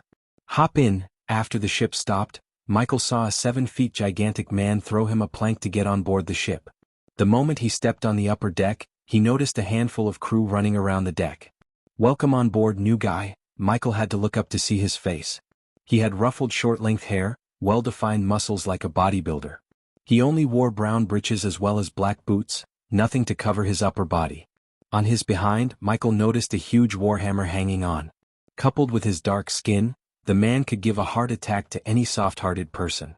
Regardless of his terrifying body, he welcomed Michael with a genuine smile on his face. He also reached out for a handshake. "How're you doing?" Michael shook his hand with a smile. "Hey gang, move your asses over here, the new guy's here," he shouted with his thick voice. Soon after his shout, a group of people walked out from the captain's cabin. He saw a young short golden-haired girl with a crossbow, a brown-haired youngster with a rapier hanging on his waist, a short person with a hood covering his face, and finally, a youngster with big round glasses on his face. Michael looked around to see the hooded figure he met in the alley, but he wasn't with the group in front of him. "So what's your specialty?" the golden-haired girl asked. She was an average-looking girl, fair skin, square jaws, hazel eyes. The only unique thing about her was the tattoo on her neck, a tattoo of a raven. Unlike the man who welcomed Michael, there was no friendly smile on her face. She seemed as she was pissed off at someone. "Depends," he just shrugged. "That ray of sunshine is Marcella." The big man began to introduce them one by one to Michael. "He calls himself Brownie," he pointed at the brown-haired youngster. "I think it's something to do with his brown hair," the big man whispered with a chuckle. After introducing Marcella and Brownie, the big man pointed his finger at the short hooded figure. "That's Jesse," the big man said as Jesse waved his hand. "You might want to hide your things from him," the big man whispered again before pointing his finger at the glasses-wearing youngster. "I'm Jonah, welcome." "Welcome aboard." Before the big guy could, the youngster introduced himself with an awkward smile. "You can call me Logan." Logan again reached out for a handshake. "David." Once again Michael shook his hand. "You got quite a grip, David." Logan gave a friendly pat on Michael's back. "I don't see any piece on you, David." "Where we are going you'll need something," Marcella said. "Let's bring him up to speed." Michael turned his head towards the captain's cabin to see a bald muscular man with various tattoos covering his neck walking towards him. Judging by the height and the device strapped around his wrist, he knew this guy is the hooded figure he met earlier. The man had tan skin, a round face with small lively eyes. He was not as tall as Logan but not short as Jesse either. "Follow me." "That's Ross." In case you didn't know, they all followed Ross behind into the captain's cabin. When they opened the door, Michael saw another man wearing full leather armor standing behind a round oak table. The armor looked sturdy. The man was an inch taller than Ross, neatly combed his short black hair to the side. On his back, Michael saw a shiny silver round shield as well as a long sword hanging on his waist. After everyone entered the room, Ross closed the room while the man tossed a pay cube towards Michael. "Your advance is in the pay cube. You can cash in any of the banks in Southern Continent." "Alright, I assume you're all acquainted, so let's start the briefing. What happened to Rowan?" "And we don't know anything about this guy." Marcella's words slightly annoyed Michael but he let Ross handle her. "Rowan went to the island with the recon team and the less we know about each other is best." "Quit whining, Marcella. David seems capable to me." Logan still had a smile plastered across his face yet he sounded like he doesn't like Marcella very much. In Michael's eyes, the two of them were polar opposites. Logan seemed like a nice friendly guy while Marcella seemed like a typical cold-hearted bitch. "David, you know where we are going exactly?" the man in armor asked Michael. "Ross said we're going to the Giselle Kingdom for a simple retrieval job. But I know it might not be that simple, considering the payday. So bring me up to speed. The man nodded and continued, placing his finger on the map on the table. Michael saw he was pointing at a small island near the Kingdom Giselle. Harford Isle, now known as the Zombie Island. Michael was genuinely surprised by the man's words. You call them Netherals, Ross said. It was obvious Ross gathered information about him at the tavern through one of his crew members. However, by the look of Ross, it was evident that the crew members kept their mouths shut about Michael using arch energy inside the void line. You dealt with them before? The man asked. Yeah, killed a few. You're okay with venturing into an island filled with fucking undead because you killed a few? Jesse, the hooded figure, opened his mouth for the first time. He had the voice of a teenager. If Michael had to guess, he would say Jesse is 18 or 19 years old. As some of you may know, the annual hunting of the undead starts 2 days from now. We'll enter the island as hunters, reach the center of the island, get what we need, and get the hell out of there. This is the short version of the plan. The longer version is, the island is divided into 3 circles. The outer circle has fewer undead creatures, hence less dangerous. The deeper we move forward towards the center of the island, the dangerous it'd be. After we get through the outer circle, we'll meet the recon team here. Ross pointed at the river on the map. The recon team went there with professional builders. If everything went according to the plan, there'd be a ship waiting for us. How did the recon team enter the island before the hunting season begins? Logan asked, looking at Ross and the man in armor. Let's just say my employer called in some favors, said the man in the armor. Moving on. After we get on the boat, we'll travel straight to the center of the island where we believe the undead are building a temple. Except for Marcella and the man in armor, everyone else was stunned by Ross' words. Back in Abyssal, Dalar was using rituals and a mysterious book to control the Netherals to do his bidding. If what Ross said was correct, someone on this island or something was controlling the Netherals just like Dalar. Undead building a temple? Are you kidding us right now? The last time I heard, undead can't think for themselves. Logan threw his hands in the air, refusing to believe Ross' words. The normal undead can't, but the alphas can, Marcella said as Ross and the man in armor nodded. Alphas? Michael asked as he wanted to know more about the alphas that Marcella was talking about. New breed of undead. We believe something in the island is mutating the undead. The alphas are the completely mutated ones. Ross was intercepted by the man in armor when he was going to finish his sentence. As for what's mutating the undead, it's no one's concern. The others might have no idea, but Michael knew what might be mutating them, the same artifact he's looking for. What about the terrain of the island? Logan asked. The island is a rainforest. Hope you've all brought umbrellas, people, Ross joked. Everyone looked gloomy except Michael. The rainforest would give him the advantage to double-cross them and disappear after getting his hands on the artifact. Plus, he firmly believed that most of these people would die before reaching the artifact because he already injected himself with the vaccine for Netheral Bite. He had to buy a few herbs from the system, but with the help of his alchemy knowledge and ample amount of Netheral samples, he was able to make the vaccine. Rain and forest, the 2 things I hate the most. Logan rubbed his temples. If you need any last-minute supply or a weapon, go get them now. Well, leave the docks in 1 hour. Michael was the first to leave the room after Ross' words. He had to retrieve the Doombringer and the Mark III grappling hook from his space ring without anyone noticing. Chapter 237, I thought you were a sword kinda guy. When Michael stepped onto the upper deck, Logan came to him with a surprised look on his face. His Doombringer was majestically hanging on his behind, gently reflecting the moonlight. It looks heavy. Logan's eyes were sparkling looking at the Doombringer. Michael could tell Logan's craving to hold the warhammer in his hand. It is. Michael took the Doombringer from his behind and twisted the handle stylishly. Because he was not using any arch energy, the weight of the Doombringer made his biceps flex out. After his intense training, his body became toned and each muscle in his body had a definite definition. Can I hold it? Logan looked like a big 7-foot baby staring at a candy. Sure. Michael chuckled as he handed over the Doombringer to Logan. The big Logan was excitedly smiling, but when he grabbed the handle of Doombringer, his smile disappeared. Dang it, it's so freaking heavy. Michael was slightly surprised to see a muscle mountain like Logan struggling to lift the Doombringer without using all of his strength. The weight training plus the serpent-style fighting technique changed his body from the molecular level, making him stronger and faster than most people. This was the reason why Gaia was able to break wood logs like they were eggshells. She was damn strong. Now that he had undergone the training with the help of the system, he was stronger and faster than Gaia herself and on a different level compared to anyone in the southern continent. You're stronger than you look, David, Logan said, putting down the Doombringer on the floor by its head. Work on your weightlifting, big boy. Michael gave a friendly pat on Logan's shoulder with a chuckle. "Alright guys, we're leaving." Ross stood at the helm, preparing to leave the docks. After hearing his shout, the ship's crew began to unravel the sails.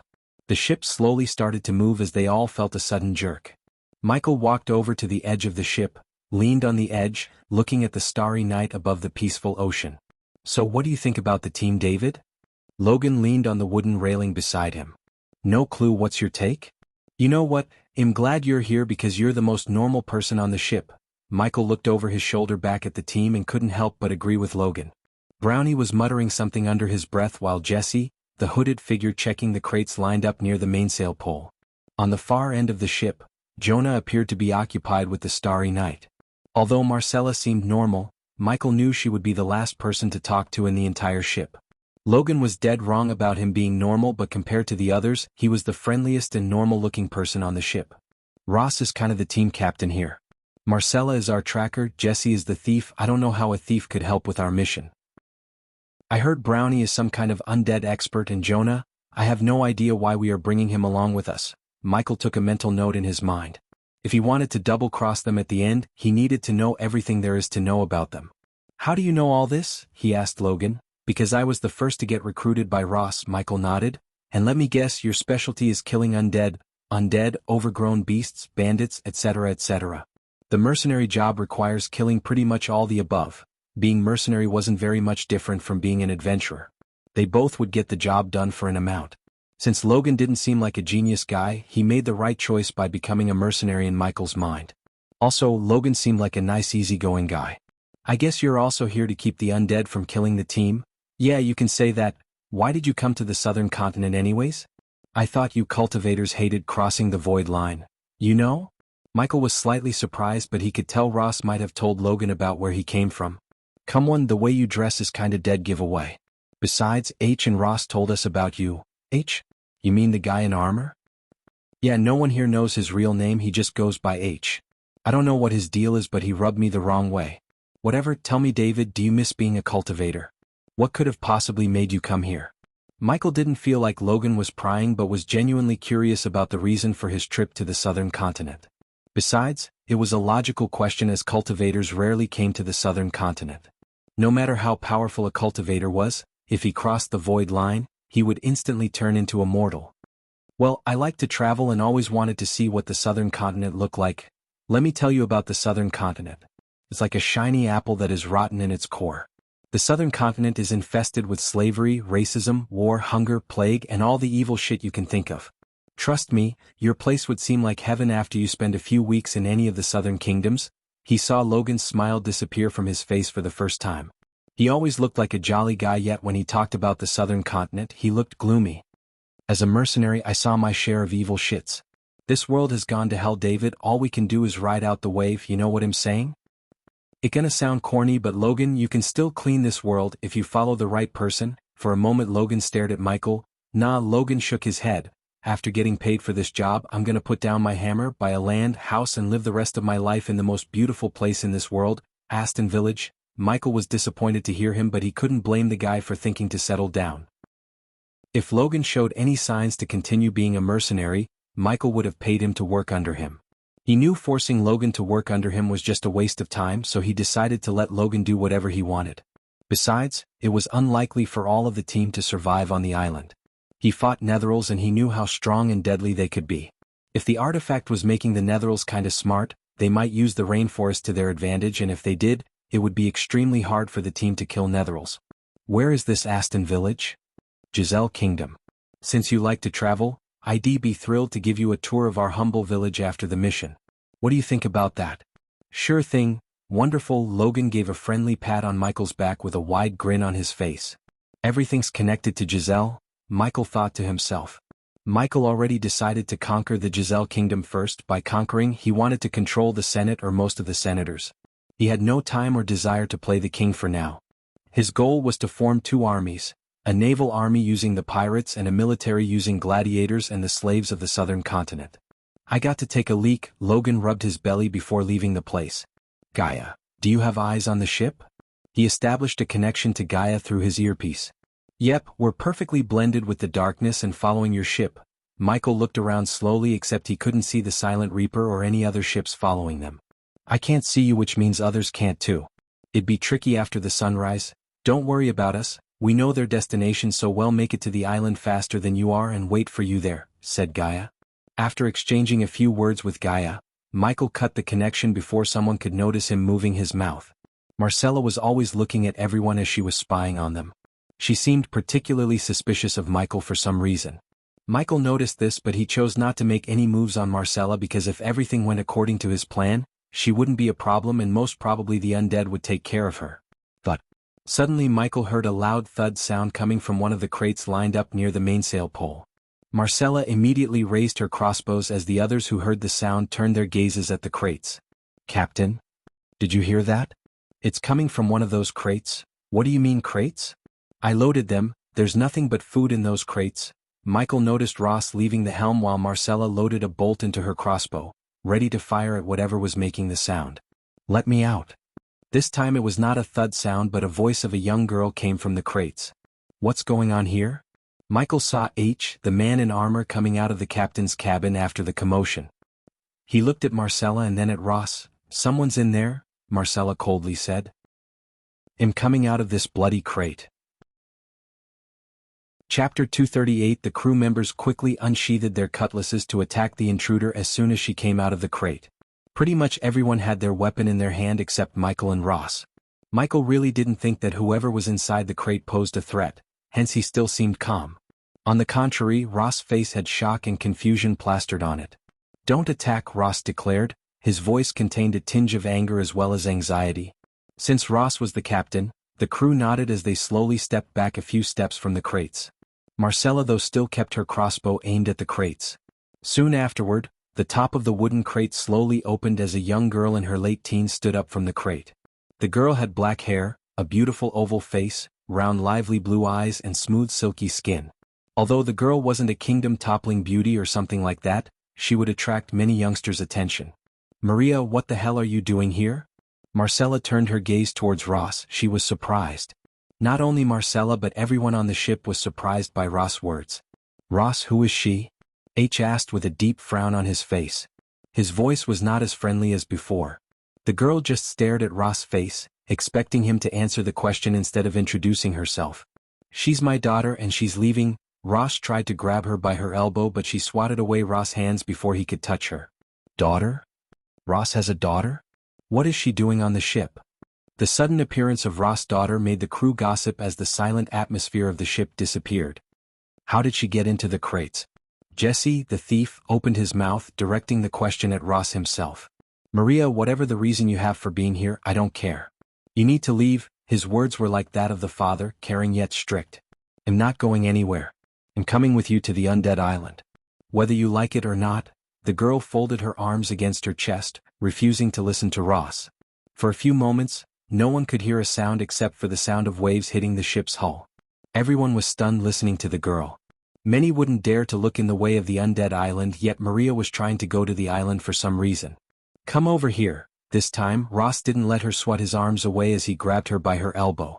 Everyone saw Ross dragging the girl to a corner of the ship, away from prying eyes and ears. You, Marcella called out, one of the crew members staring at Ross and Maria. Her shout immediately brought back the crew member to his senses. Ha! What was supposed to be in those crates? Marcella asked. Ah shit! The crew member cursed as some of the crew members began to sweat bullets. Seeing their reaction to her question, Michael's curiosity piqued. Food, we were keeping 2 days' worth of ration in those crates. Right after the crew members answered, even Michael's calm expression changed. The ship at least contained 50 people including the team. If they didn't have food to fill those bellies, they would be in big trouble before even reaching the island itself. A big person like Logan would have to eat an ample amount of food to sustain his body, except that they seem to be lacking food.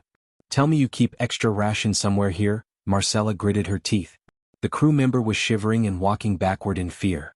We do, her anger somewhat lowered down by his answer. It could only feed everyone for a day, another crew member said.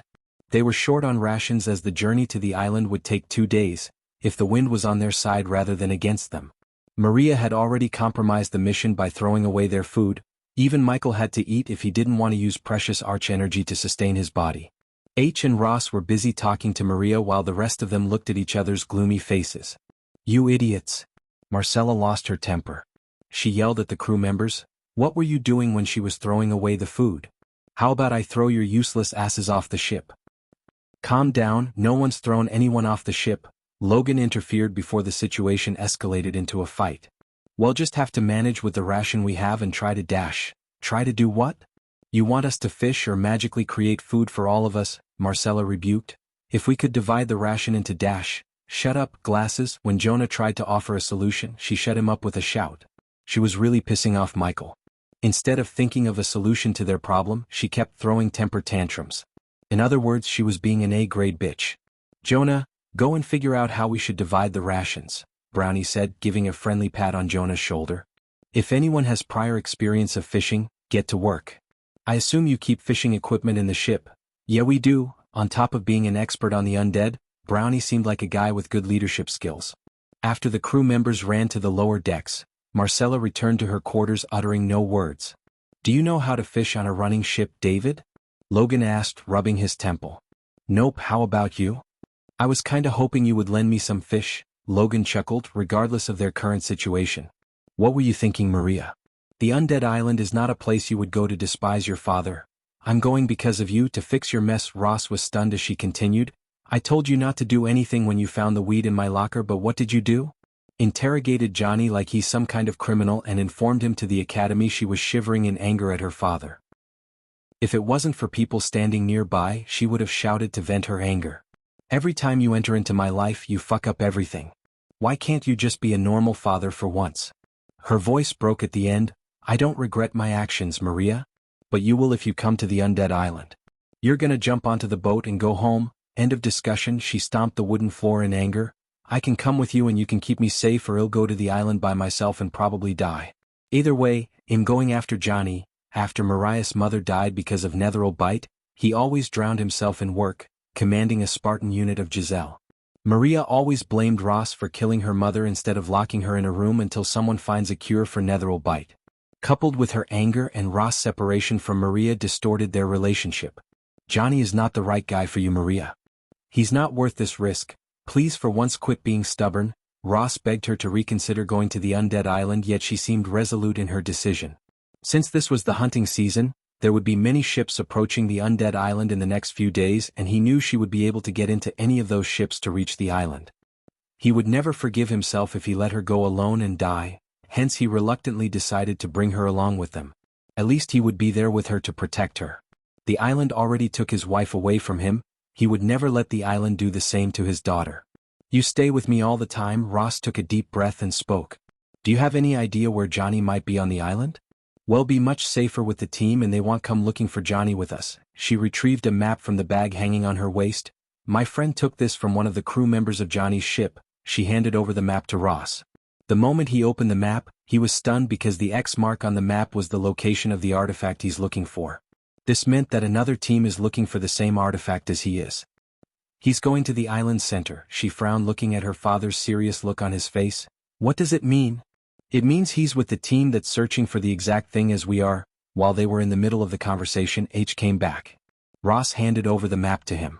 H2 had the same look on his face as Ross when he laid his eyes on the map. "Another team is hunting for the artifact, H. Do you know about this?" H shook his head. "Thanks to your daughter, we have no food to sustain for more than a day. Now we have to sail faster." Ross. H handed over the map back to Ross before looking at Maria. "What are you gonna do about your daughter?" "She's coming with us." "You kidding me? She's a civilian, not to mention a liability. She's already compromised the mission by throwing away the food. I won't let her jeopardize the mission further. This is my operation and my decision, H. If you don't like the way I do things, you can report me to the Senate and we both know who they gonna support." H knew his words were nothing but the truth. Until they could find the artifact, H knew he had to rely on Ross' skills. The Senate leaders personally appointed Ross for this mission. The last thing H wanted is to piss off the Senate leaders, which would piss off his employer. "This is a bad idea," H said before walking away. "This is," Ross said to himself. Whether he likes it or not, Ross knew H is right, but because of his daughter's stubbornness, he had no other choice. Chapter 239. While Jonah was trying to calculate the appropriate amount of ration one should consume, Michael and Logan were sitting leisurely on the ship's ledge with a fishing rod in their hand. Michael's expertise in fishing came from watching others do in the movies, while Logan had no expertise at all. Some say fishing will calm your soul. It is kinda relaxing. Logan, the full moon in the sky, the sound of the ocean, and the slowly moving sail ship made fishing relaxing regardless of Michael's inexperience in fishing. In his previous life he never had time to enjoy such activities. Plus, he always liked to spend his little bit of free time playing video games, improving his skills as well as watching movies or TV shows. Only since he came to this world he was able to enjoy simple things in life like fishing. Even if he couldn't catch a single fish, he was enjoying peace and calm. The little chit-chat with Logan gave him an idea about the southern continent. I heard cultivators don't sleep or eat. It's weird, but you don't have to scrounge the god's green earth just to fill your belly, huh? It's BS. It's not that cultivators don't eat or sleep, it's that we don't need to eat or sleep to sustain our body. Take me for example, I eat and sleep back there like you people here. Logan started to pour out all the questions about cultivators and cultivation as Michael answered his questions one by one. He answered Logan's questions in a manner that would tempt Logan to try to become a cultivator. Currently, it wasn't impossible for the Southerners to become cultivators after leaving the void area, aka the southern continent, but most of them tend to have extremely slow cultivation speed as it would be difficult for their bodies to adapt to the new environment. The time flew quickly as the sun started to rise on the horizon, painting the sky in bright orange with its golden rays. The upper deck slowly began to get filled with more and more crew members. After sleeping last night with an empty belly, they all seemed weak and exhausted. The sun wasn't the only thing Michael saw on the horizon. He could see a merchant galleon ship. Look. A ship, one crew member shouted, his voice contained joy. Even Logan began to grin widely looking at a merchant ship. Merchant ships were usually filled with rations and they could buy rations to fix their current situation. Michael put down the fishing rod on the deck as Ross came out of the captain's cabin with his daughter. Despite the mess she caused, Maria looked refreshed after a beauty sleep. It was obvious Ross gave his potion of ration to his daughter as any good father would do. Looking at the crew members bouncing in excitement, Ross took out his monocular to examine the merchant ship approaching them. The first thing he examined was the flag flying above the sails. The white flag had a symbol of lotus. Male merchants. Ross recognized the ship's flag, so did H. H heaved a sigh of relief as they would be able to buy rations from the merchant ship, but Ross had black lines on his forehead. They are far away from their usual routes. Everyone had a relieved look on their faces except Ross. He knew male merchants and their usual routes. This area of the ocean was far away from their routes. Hence he was skeptical, unlike others. After talking to the team as well as some of the crew members, Ross realized one thing: they all blamed Maria for their situation. They were right to do so. He knew he can't keep her absolutely safe all by himself. He would need the team's support in keeping her safe after entering the island. If there was bad blood between them and Maria, keeping her safe would be a difficult task. Because of his love for Maria, he ignored all his doubts about the merchant ship. Slowly but steadily the merchant ship approached them while the crew members waved their hands at the merchant ship, calling out for help. Since Michael had no idea about the merchant ship or its routes like Ross, he too felt relieved to see the ship approaching. Although the fishing was indeed relaxing, at the end of the day he had to eat. "He'll go get the coins." H walked back into the captain's cabin to bring the coins. The merchant ship was now only 50 meters or so away from them. Ross' tensed body loosened a bit looking at the crew members on the merchant ship.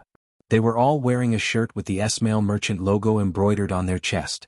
Michael was watching the ship approaching from the far end of the ship with Logan. Little by little, the merchant ship's shadow darkened the deck as the merchant ship stopped beside them. The merchant ship was perfectly aligned sidewards. Soon, a wooden plank dropped from the merchant ship to their ship. After the merchant ship came to a halt, Michael was able to see the faces of everyone on the ship clearly. As he looked at them he couldn't help frowning. They all seemed tense, slightly trembling. Even the one walking the plant to them had no smile on his face, which was weird because a merchant would always typically smile. Michael stared at the old man approaching them. He was partially bald and like most of the merchants, he too had a fat belly. Looking at the sweat on the old man's face and the way the merchant ship perfectly aligned sideways, he began to have a bad feeling about this. "Pirates!" The moment the old man stepped onto the deck, he shouted, "Boom, boom, boom, boom." But it was too late as the merchant ship bombarded their ship with cannonballs. Logan was thrown away by the force of the impact near him as Michael jumped away to cover himself. "Open fire." Ross leaped towards the helm to move the ship after shouting an order at the crew. The sudden attack caught the crew members completely by surprise as a few of them were blown to pieces by the cannon fire. The air reeked of gunpowder and wooden splinters flew everywhere, inflicting major and minor wounds to the crew. Logan was crawling somewhere to hide behind a cover, yet the gigantic sledgehammer on his back slowed down his movements. Boom, boom, boom. The merchant ship started their second round while Ross' crews were busy running chaotically around the deck to save their lives. "I want everything valuable on the ship." Michael heard a shout as he looked at the merchant ship to see a middle-aged man with a greasy red beard at the helm. He wore a long red coat with 2 sabers hanging on his waist. Like every pirate he met in this world, he was dirty, spoke in a thick accent and chugging rum like water. Ha ha. Also he laughed like a maniac looking at the carnage he was causing. Following his mad laughter, pirates who were previously hiding in the lower decks began to swarm out of the ship to pillage Ross' ship. "Watch out!" H shouted at Logan as Michael turned his gaze away from the maniac on the opposite ship to see one of the sail poles falling in the direction of Logan. The speed of pole falling was much greater than Logan crawling away, therefore if one didn't stop the pole or help Logan he would die. Right at the moment, everyone was fighting for their lives and unable to help the others like Logan. The reason for Logan's state was the first cannonball that landed just near him. The force knocked out Logan. If someone else was in Logan's place, the force would have killed them. The pirates easily jumped onto the ship and began to attack everyone they saw. Michael quickly took the Doombringer from his back, not to kill any pirates but to save Logan. He threw the Doombringer aiming at the sail pole that was about to crush Logan. The Doombringer soared through the sky. Shit, just when Logan was about to accept his death, he saw the sail pole blasted into smithereens. Thud. He covered his eyes to prevent the wooden splinters from blinding him, but he clearly heard a loud thud noise amidst the sound of battle. When he opened his eyes, he noticed Michael's Doombringer lying on the floor. "Get your ass up, big guy." Logan saw David reaching his hand out to help him up. Logan didn't waste any time as he quickly stood up before another disaster hit him. "I owe you one," Michael just nodded. "Let's kill some pirates." He clutched the Doombringer tighter. Logan also took his huge sledgehammer from his behind with a bloodthirsty look on his face. Since they almost killed him, Logan wanted to pay them back 10 times back by crushing them with his sledgehammer. Even though there were many people on the ship, one pirate picked Michael as his target. With a curved saber on his hand, he rushed at Michael. Looking at the pirate running towards him, he swung the Doombringer as fast as he could. His speed caught the pirate off guard. The warhammer hit the pirate's rib cage before his saber could cut Michael. The pirate's rib cage caved as he was sent flying off the ship. The blood, bone and pieces of lung splattered across the deck. His death was horrible, even surprising Michael. Until now, Michael only used Doombringer to kill Netherals. This was the first time he killed a mortal. When he attacked the pirate, it only felt as if he was crushing a bag filled with nothing but eggshells. There was no resistance as the Doombringer crushed the pirate without an effort. Chapter 240. On the other side, Logan swung his sledgehammer, crushing 2 pirates' heads. The pirates were prepared to fight light-armed people like Marcella but not prepared to battle fighters with heavy weapons such as Michael or Logan. Although some pirates avoided running to Logan seeing his muscular build, there were still some daredevils who tried to kill Logan. Michael was an unstoppable force on the ship. Everywhere he went, blood and bones splattered across. The busiest person on the ship was Ross as he was surrounded by 5 pirates. The pirates tried to kill the captain of the ship, ending the battle before they lose more of their brethren. "What's taking you all bastards this long? Finish them off," the pirate captain shouted at the pirates. More and more pirates came out from the lower deck after his shout. Michael really wondered how many pirates are hiding in the merchant ship. "I had enough of this." He brought down Doombringer's wrath upon another pirate. The head exploded, spraying blood and gray matter all over Michael. His gray long coat was painted red. The blood not only drenched his face but also painted his face red. With the Doombringer in his hand, he looked like the god of war reincarnated. Since Logan was fighting relatively nearby to Michael, he noticed a few of Michael's brutal kills. When the blood-covered face turned towards him, Logan's heart skipped a beat in shock. It wasn't as he never saw someone kill pirates but the way Michael killed them and the thick blood and the broken bones on him that shocked Logan. It gave him a devilish look. "Help Ross." Logan quickly finished off the pirate he was fighting. He nodded at David, quickly moving towards Ross. He thought David's gonna cover him but his jaw dropped when he saw David leaping onto the merchant ship that was filled with pirates. "Hey!" Logan was stupefied. He never for a second thought David would decide to take the fight to the pirates without backup. There was no one to fight beside him on the ship like on Ross' ship. Anyone with some battle experience could tell there's no way David would survive fighting the pirates alone. What's he doing? Marcella also noticed David jumping to the pirate ship. She screamed at Logan, but Logan asked the same question to himself. Ding. Congratulations to the host for successfully being a badass. The reward is 300 badass points. Ding. Congratulations to the host for successfully being a badass. The reward is 600 badass points. Michael landed right on the center of the pirate ship. Unintentionally, he landed like the Iron Man, which triggered the system to award him with badass points. What the? Even the pirate captain never expected someone to jump onto his ship. He was surprised, but looking at the blood on the young man's body, his killing intent rose up. It was evident that the young man killed many of his men brutally to get painted in blood like this. Even the floor he landed quickly had tiny puddles of blood that trickled from his body in the Doombringer. Boom. Before the pirates could attack him, Michael swung the Doombringer as fast as he could at the mainsail pole. As expected, when the Doombringer collided with the sail pole, the wooden pole blasted into countless pieces of splinters. The force of the hit knocked back a few of the pirates standing around the sail pole, while the splinters impaled some of the pirates, inflicting some amount of damage. Bastard! If it was his ship, he would have lost his mind if someone destroyed the mainsail pole, which would cost a fortune to repair. Since it was the case, as he recently captured the merchant ship and posed as merchants to pillage other ships, he was mostly just annoyed to see the youngster destroy the ship. The force also slightly pushed Michael back. Using this opportunity, one pirate quickly slashed at Michael with his cutlass. The training did make his body several times stronger, but without using arch energy, he wasn't invincible or untouchable. The cutlass cut his back as he felt a sharp pain across his back. The APD quickly injected half of the healing potion into his bloodstream. While the wound was healing, Michael didn't give the pirate another chance to cut him. When the pirate slashed the cutlass at him again, he bent his back as the cutlass brushed past his forehead. The other pirates did not let their fellow pirates fight alone, they all rushed at Michael to overpower him. Back on the northern continent, the cultivators tend to fight one by one. They often let one or two cultivators fight on the front side while some cast supportive spells from the side. The reason cultivators avoid attacking one at the same time was the spells they cast could wound their own team. The pirates were the polar opposite of cultivators, they liked to gang up on an opponent. After evading the cutlass, it was his turn to attack the pirate who cut him. He swung the Doombringer in a circle without doing any fancy moves. The pirate who cut him was unfortunate enough to welcome the Doombringer's head with his head. The head exploded into a blood mist, splattering skull pieces and gray matter across the place. Some gray matter ended up on Michael's face, yet it was not enough to make him show an expression of disgust. However, the other pirates weren't as strong as Michael. Seeing the headless body of their fellow pirate, they were momentarily stunned. While they were stunned, Michael swung the Doombringer again at the headless body like a hammer hitting a nail. The headless body completely mashed by Doombringer, further stunning the pirates. It was a very brutal kill. Utilizing their shock, Michael continued to swing his Doombringer at every pirate he could see.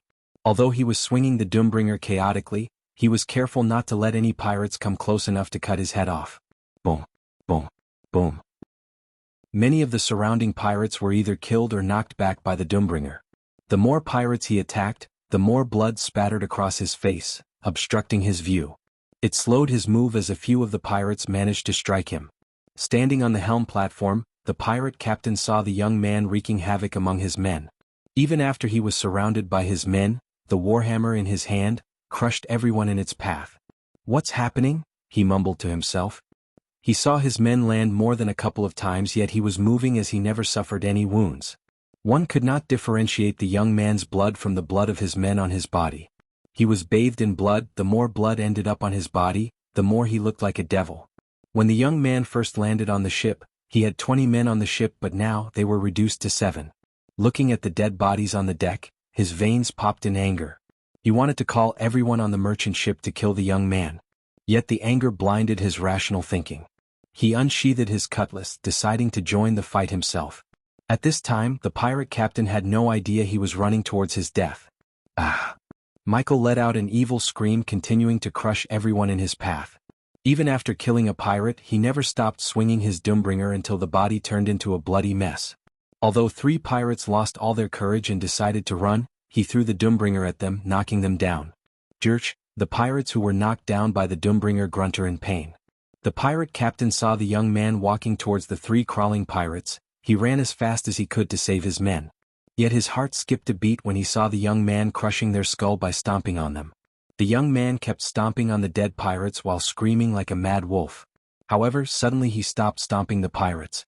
The pirate captain saw the young man grinning. Except for his teeth, there was no spot on his face that wasn't covered by the blood. Every muscle in Michael's body ached. Most of the healing potion in APD had been injected into his bloodstream.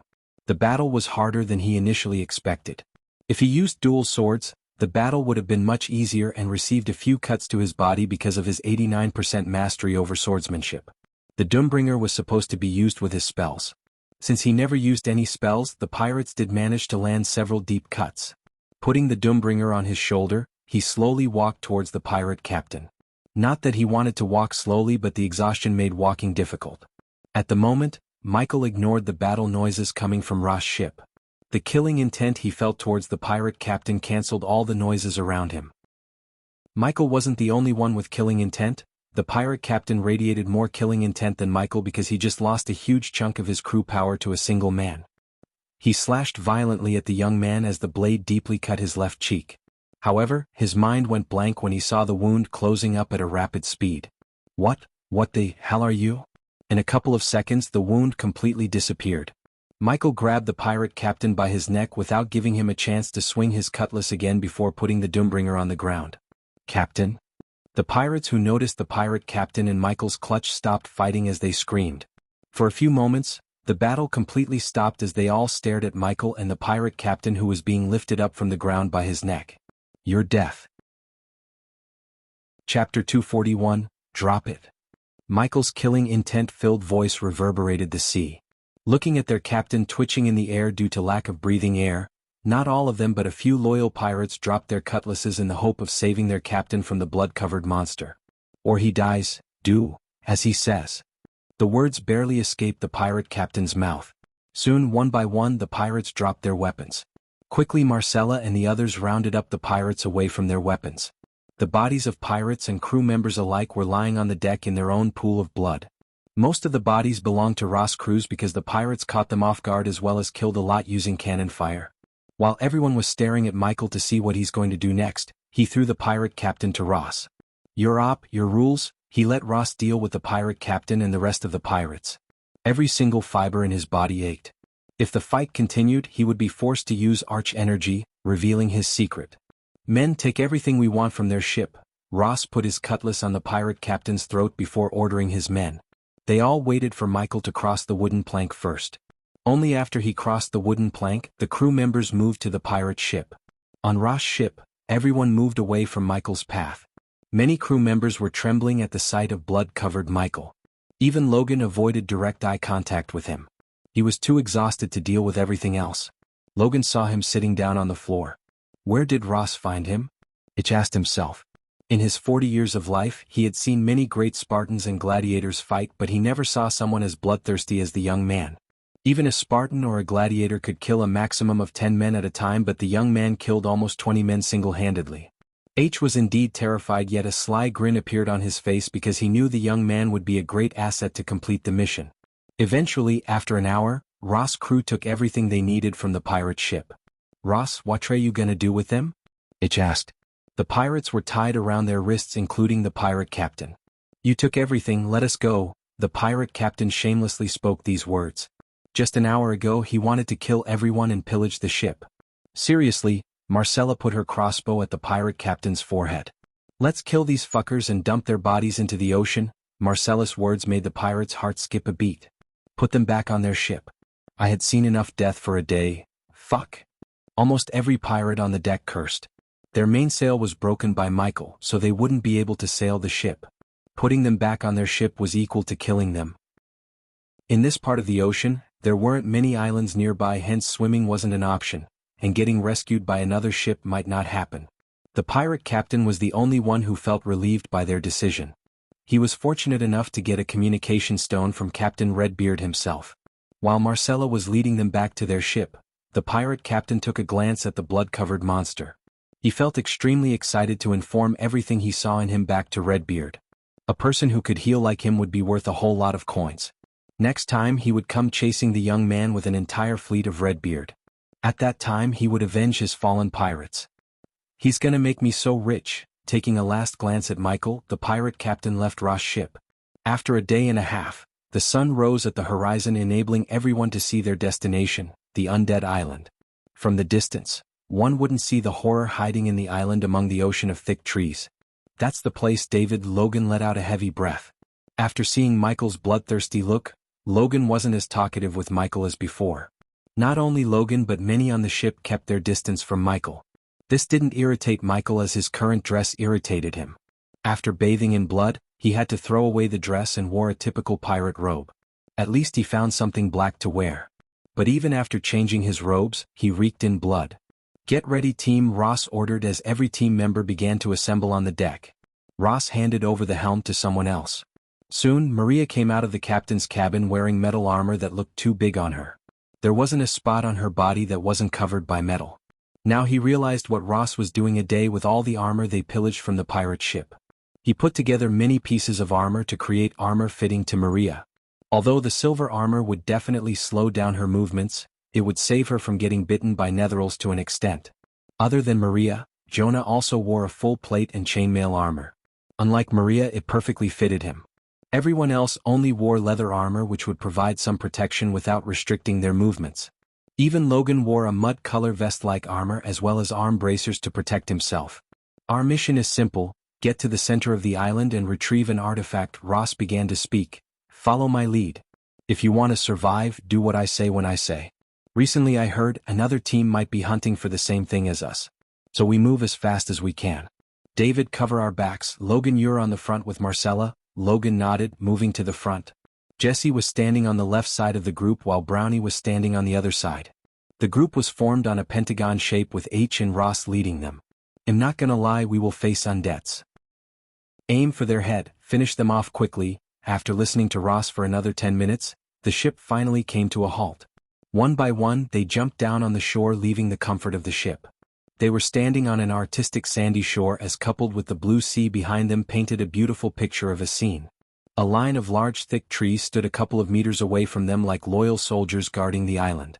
Even the dark rainforest had a charm to it. "Well, camp when the sun goes down," H said in a low voice. All of them walked forward without breaking the pentagon formation. Michael wondered how they were going to keep the formation after entering the forest, because just from the outside, the forest looked thicker than the Amazon forest itself. It would be near impossible to walk through the vegetation without breaking the formation. Since H and Ross were leading the group, they took out a machete to cut through the thick forest. The rainforest was far-reaching, thick, and ancient. Its canopy was competed for by oak, sycamore, birch, and many other trees unique to this world that left barely enough light through the canopy. There was no sound of an insect, bird, or reptile, no call of a human voice, only the steady rhythmical lap of the sea. The sound of the sea made everyone slightly shiver with fear for what's lying in the jungle. The heat of the sun pounded down on them as they gathered up the courage and kept moving. Silent tree limbs dropped from most trees, and a hodgepodge of flowers, which grew in abundance, enhanced the otherwise uniform backdrop. The deeper they walked into the forest, the less they heard the ocean. A hodgepodge of animal noises, which were caused by birds and vermin, reverberated through the air along with the fresh smell of the forest ground and were accompanied by the occasional sounds of breaking twigs beneath the feet of larger animals. "Bloody mosquitoes," Logan cursed, trying to swat the mosquitoes landing on him. "I hate rainforests," Brownie spoke silently. Even Michael, who loved forests, had to curse this forest when he looked down to see the leeches on his boots. He never would be grateful for a pair of boots as felt now. As they were moving forward, suddenly Ross raised his hand, wordlessly telling them to halt their steps. Every single one of them looked around their environment vigilantly, expecting a surprise attack from someone or something. Michael closed his eyes for a moment to listen to any weird sounds around him. The more he concentrated, the more he could hear the sound of monkey chatter. If it was any other forest, a simple sound such as monkeys' chatter would have freaked them out, but in the undead island, the sound made them clutch their weapons tighter. The sound got louder and louder. They could tell they were being surrounded by probably a group of monkeys. They hoped the monkeys would not be undeads. Abruptly the sound completely stopped. They all had a look of confusion on their faces, but soon the confusion became vigilance as they saw red gemstone-like eyes glaring at them through the darkness of the forest above them. Those eyes above them glowed while the air soon became putrid, overwhelmingly putrid. Chapter 242. Meanwhile, back on Pentown, Diana was walking around her garden, watering the plants. Tending to the garden always soothed her soul. The snow covering the garden slowly melted in the sun's heat. The long winter was finally leaving as spring was around the corner to welcome them with beauty. "There is my beautiful wife," a young but confident voice sounded in the garden. The voice instantly put a faint smile on Diana's comely face.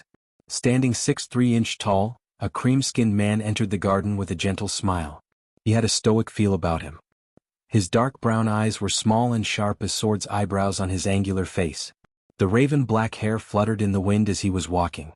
Just like Diana, who looked young as a girl in her late 20s, despite his real age, the man seemed to be in his early 30s. Even many youths never had toned arms, a broad torso, a well-defined waist, and toned long legs like him. He wore perfectly pressed masculine clothes. A long white winter cloth with gray wolf fur and finely made black trousers. He put the 2 sheaths containing his swords on one of the benches in the garden before embracing Diana and placing a gentle kiss on her rosy cheek. "Welcome home, Ethan. Geez, I missed you so much. Why didn't you come earlier? You could have spent some time with the kids." "I wanted to, Diane, but the peace talk between the dukes took longer than we all expected." Only she could see the exhaustion of battle behind his lively eyes. They had been married for so long that she could read his face like a book. "I'm sorry, Diane." His smile was replaced by an apologetic look. "For what?" "I know what happened while I was away. It almost stopped my heart, Diane." She could see the stoic manly wall he put around him slowly crumbling down. He was a husband long before he became the house lord, so even if he put up a wall to look stoic to others, he would show his vulnerable side only to Diana. "I'd never leave my family unprotected again, I promise." He squeezed her hands. She had seen the look on his face before when he fought against her brother to marry her. She smiled to ease his pain for not being there for her. "I'm fine, Ethan. The gods won't let anything happen to us. Your smile would always make everything better." The two of them made their way to the bench holding each other's hands. "Jacob, huh? I always had a bad feeling about that little fucker. What did my brother do to deserve such trash?" Ethan disappointedly shook his head. He was worried about his brother. Ever since he was little, his little brother always had his back. When they heard what Jacob did, his brother was shaken to the core. At least his little brother was blessed with a good obedient daughter to wipe off the shame Jacob brought on him. "I cannot thank Ghost enough for saving you and Sabi." The mere mention of the name Ghost brought waves in her soul. As a mother, she wanted nothing but to reunite with her son. Her heart ached every time she thinks about her son. She never slept ever since he met him. Every time she closed her eyes, she could hear his cries, and the images of her leaving the baby on the altar flashed in her mind. To this day, she could never forgive herself for being so helpless, so weak to be made to leave her baby in the middle of a forest. The only thing that stopped her from cultivating again was the seal inside her body. It would alert Sky Hall the moment she starts cultivating again. Except for Imelda, the rest of the world was thinking that her cultivation came to an end when she was injured 10 years ago, but it was only a facade. Sky Hall made sure the mother of the Dark Lord would never grow strong enough to challenge them or reveal anything about the Dark Lord. If it wasn't for Rowena's mentor, they would have killed her the moment she gave birth to the twins. Even though the Sky Hall showed her what would happen to the world if the Dark Lord was left alive, her heart and mind never accepted that her son would become evil as they claimed. An evil person never would have saved Sabrina or healed Andrews or put his life in danger to save a stranger like her. "Diane, are you all right?" He noticed the slight change in her expression. "The last time I heard, he was still in seclusion." "I'll go to his place in person to thank him as soon as he came out of seclusion." "Take me there too," she quickly said. Automatically a smile appeared on her face thinking about meeting her son again. "I thought nowadays you hate traveling," he chuckled while pinching her cheek playfully. "No, I just hate boring places, my lord." As they were speaking, a guard in full plate armor entered the garden. The guard was not one of the house guards but a soldier from Ethan's army. "The Oracle is ready to meet you." Ethan almost forgot about the Oracle until the guard reminded him. He left the Oracle at the guest room before coming to meet Diana. The Oracle asked everyone to leave the room so she could meditate in silence. "Diane, you need to see the Oracle, she's the real deal." If it wasn't for her, the peace talks between the dukes never would have happened. A tinge of anger emerged in her eyes. When Noah and Ghost were in her womb, she met an oracle who revealed that one of her sons is going to bring chaos to the world and then informed Sky Hall. Hence, she didn't want to meet another oracle. "Who told you to bring an oracle here?" Ethan was taken aback by surprise. For a moment he saw the Diana he first met. This was the first time she had raised her voice after getting married to him. He was confused. Except for Imelda and Diana, no one knew anything about Sky Hall or what they did to Diana. Diana quickly realized what just happened. Taking a deep breath, she controlled the anger boiling inside her. I just heard some bad stories about these fortune tellers and I don't trust them, that's all. One could hide the truth but not bury it. Suddenly a gentle voice reverberated in the garden. Every time the voice sounded like a piece of soothing music, calming Diana's anger in a blink of an eye. The guard stepped aside to reveal a woman in full orange robes. This azure-skinned woman had a warm feeling about her. She had a square face with a rounded jaw, a flat nose, narrow lips, and her crimson eyes were sparkling with patience and mystery. Her curly long black hair rested in a bun above her head. The golden nose stud and the piercing in her both ears added a certain charm to the woman's grace. She was blessed with the muscle of an athlete and the fat of a baby. She wasn't the most beautiful woman Diana had seen, but she was the most graceful woman. She was something robust and real. She wore Rudraksh bead mala around her neck while a red bindi occupied the center of her forehead. Oracle Ethan stood up to welcome her. The grace she radiated made Diana stand up unconsciously. I'm not an oracle but just a guide for those who are lost or searching for ways to fix your past mistakes. Diana felt like the woman was directly talking to her. The guard quickly ran to the lady with a chair to sit. Even the way she sat on the chair had grace to it. Oracle, meet my wife Diana. You have everything a woman could ask for, yet your heart is like an ocean, never calming for a moment, the lady calmly said, looking at Diana.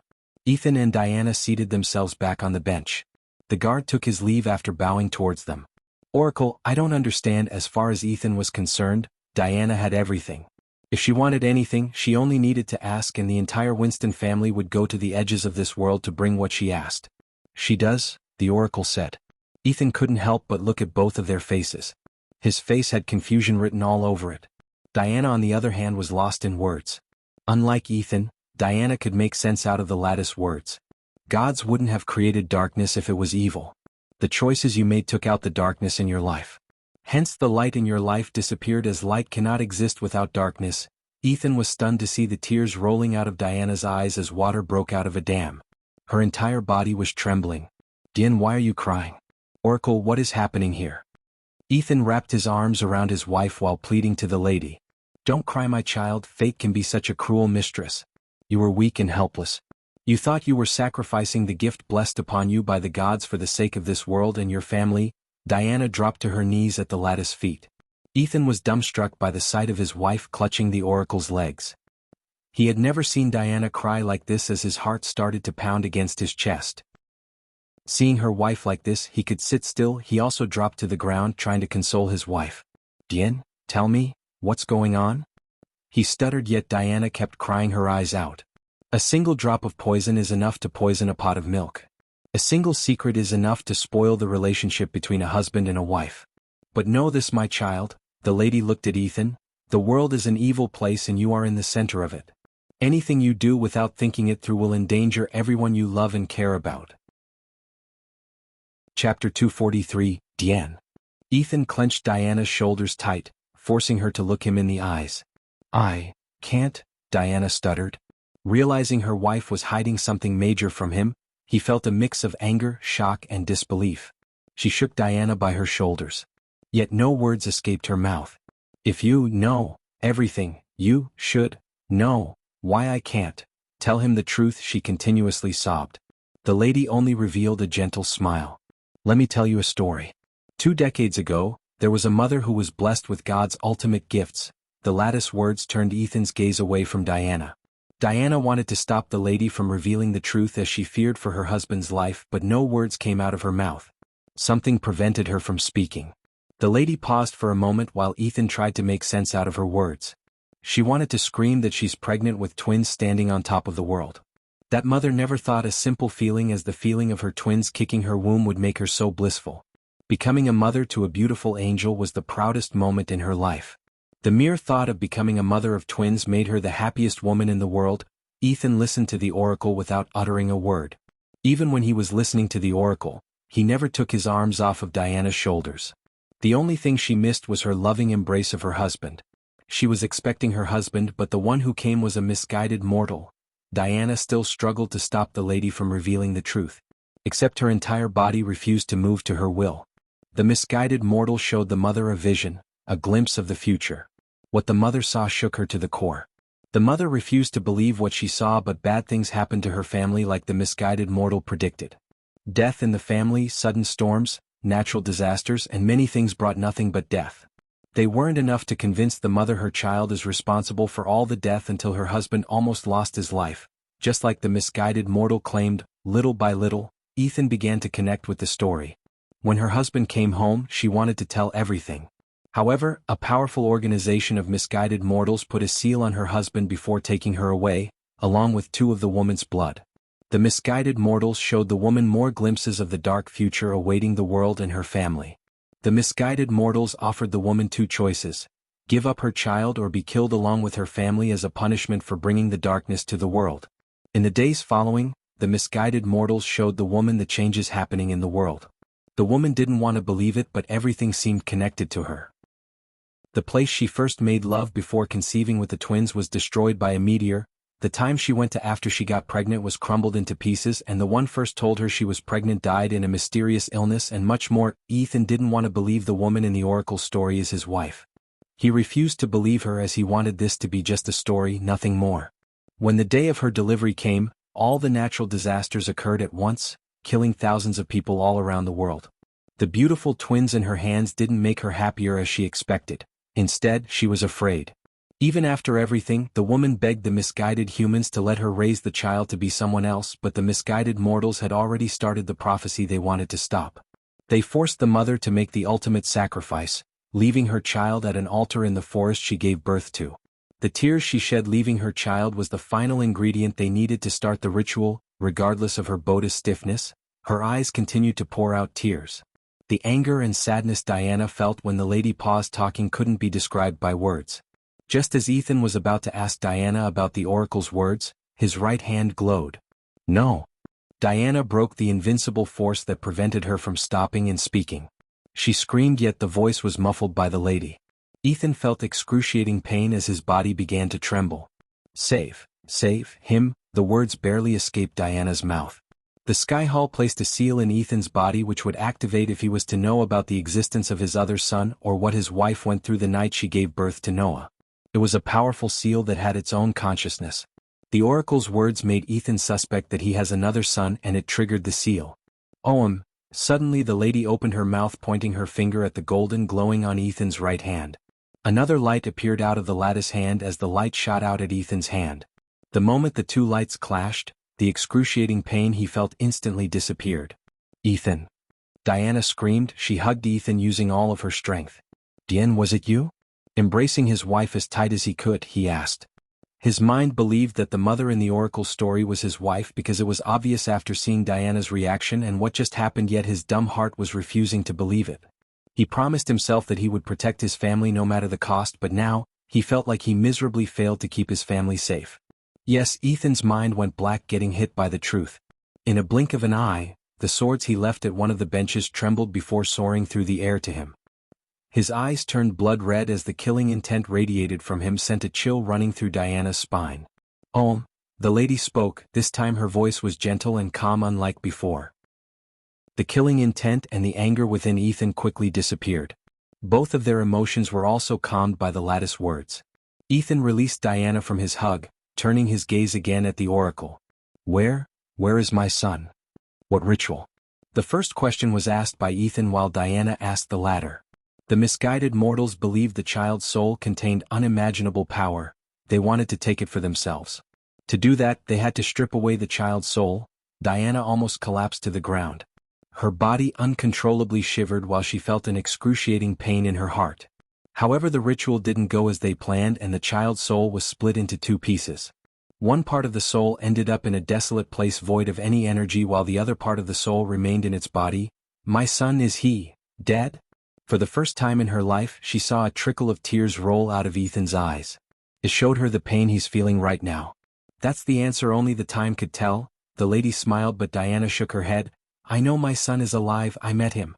Once again Ethan was completely shocked by her words. Where is my son? Ethan shook Diana for answers. Where is our son, Dien? Where is he? The shaky voice reverberated through the garden. Ghost is our son. Tears burst out of her eyes as she collapsed on Ethan's chest. There was no expression on the lattice's face, she just calmly stared at them. How do you know? I don't care what anyone says, I know he's our son. His mother. For a few moments only silence filled the garden. No one uttered a word. How are you gonna prove it to him, my child? After a long pause, the lady asked, breaking their embrace. Ethan saw Diana struggling to answer the oracle's question.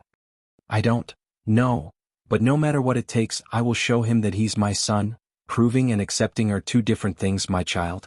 The road ahead of you is filled with thorns. May the gods be with you, protecting from the corrupted ones. Just when Diana was about to ask for the lattice help against the sky hall, she turned into a golden light and disappeared into the sky, leaving them flabbergasted. Ethan could tell it was not teleportation or a spell, it was something else. Ethan and Diana never left the garden. The sun had fallen, yet they were still staring at the night sky without leaving the garden. Diana held his arms tightly. It took her a great effort to convince him not to do anything rash that would attract the Sky Hall's attention towards them. When Rowena was selected as the Holy Maiden of Sky Hall, Ethan felt extremely proud, but now, it felt like Rowena was kept as a prisoner in Sky Hall. Even if he's our son, he is Ethan, how are we gonna explain to him that we failed to protect him? It was me who failed to protect my son, I was too weak. After hearing the whole story from Diana, he didn't blame Diana or anyone else except Skyfall and himself for not being able to protect his family. Knowing that he could do nothing against the Skyfall, he felt so weak and helpless. When we were a happy family, our son grew up as an orphan. How many hardships would he have gone through? Why did this happen to us? How could our son be evil? Dark Lord? What does that even mean? Chapter 244. The sky was black tranquility married to the poetry of stars that filled the sky like pale corn into freshly turned ground. It was the softness that called the body and brain to rest and let the heart go to its steady rhythm. Night came as a reward of sorts, a restfulness above to calm anyone's soul, except it couldn't calm Ethan's. The more Ethan thought about everything, the more questions emerged in his mind. Eventually he ended up with more questions than answers. Diana's heart bled looking at the tears running out of Ethan's eyes. No matter how hard he tried, he was unable to stop the tears from forming in his eyes. How am I gonna protect House Winston when I couldn't even protect my wife and son? I'll be alright, Ethan. No, it won't be, Diana. You were right, we cannot go to war with Sky Hall, at least not with our current strength. It took an immense amount of effort for Ethan to sit still, controlling his killing intent towards Sky Hall. Every single fiber in his body wanted him to fly to Sky Hall and kill the ones responsible for what happened to his family. However, years of leading the Winston family and the maturity he achieved made him think rationally rather than act on impulse. As the mysterious oracle said, if he did anything without thinking it through would only put his loved ones in harm's way. First we need to find a way to break the seal in your body. If you could cultivate again without alerting them, we'll be one step closer to saving our son. Ethan wiped the tears off of his face as an unwavering resolution to fix his mistakes appeared in his eyes. His biggest mistake was being so weak, and he decided to fix it once and for all. Rowena and Noah must not know about this, Dien. If they knew what the Sky Hall did to you and their brother, they would wage war against him without a second thought, especially Noah, he said, gently wiping off the tears away from his wife's face. Although he knew winning a war against Sky Hall is near to impossible, he had to look confident as a good husband and a leader should. Even if the odds were against him, he wouldn't forgive himself if he did nothing to save his son. Our son, he's staying in the Sunrise sect, right? Yeah, our son is the core disciple of the sect. One could see the pride in her eyes as clear as a day. She knew her son earned that title. Let's just go there. She let out a quick bark of laughter and disbelief. As much as she loved to see her son again, she didn't want to alert the Sky Hall, which might be watching her every move. We can form an alliance with the sect. The least we can do for our son is make his life better and keep anyone from harming him. What do you say, Dien? They'll go get ready. Her face brightened instantly like someone holding a candle in front of her face. Before he could remind her that it's night and they should leave in the morning, she ran back into the house to get ready. The mountains around the Sunrise sect looked like a majestic painting. They rose in snow-white brilliance, a silent invitation to good for the soul not to accept. Upon the rise of the sun, the forests covering the mountains were so snow-white. The forest seemed calm on the outside, but under the snow-blanketed canopy, a blood trail could be seen on the ground. One could follow the blood trail to see a man running for his life. He was breathing heavily, his clothes were partially burned as well as most of the skin on his back. Regardless of the wounds on his body, the man kept running. After running for an hour, he finally stopped running. Who is there? The man with the wounds stumbled onto a tree in exhaustion. He stared in the direction the voice came to see a man holding a spear walking from the darkness of the forest. Axel. Regardless of the wounds and blood on the man's body, he was immediately recognized by the man holding the spear.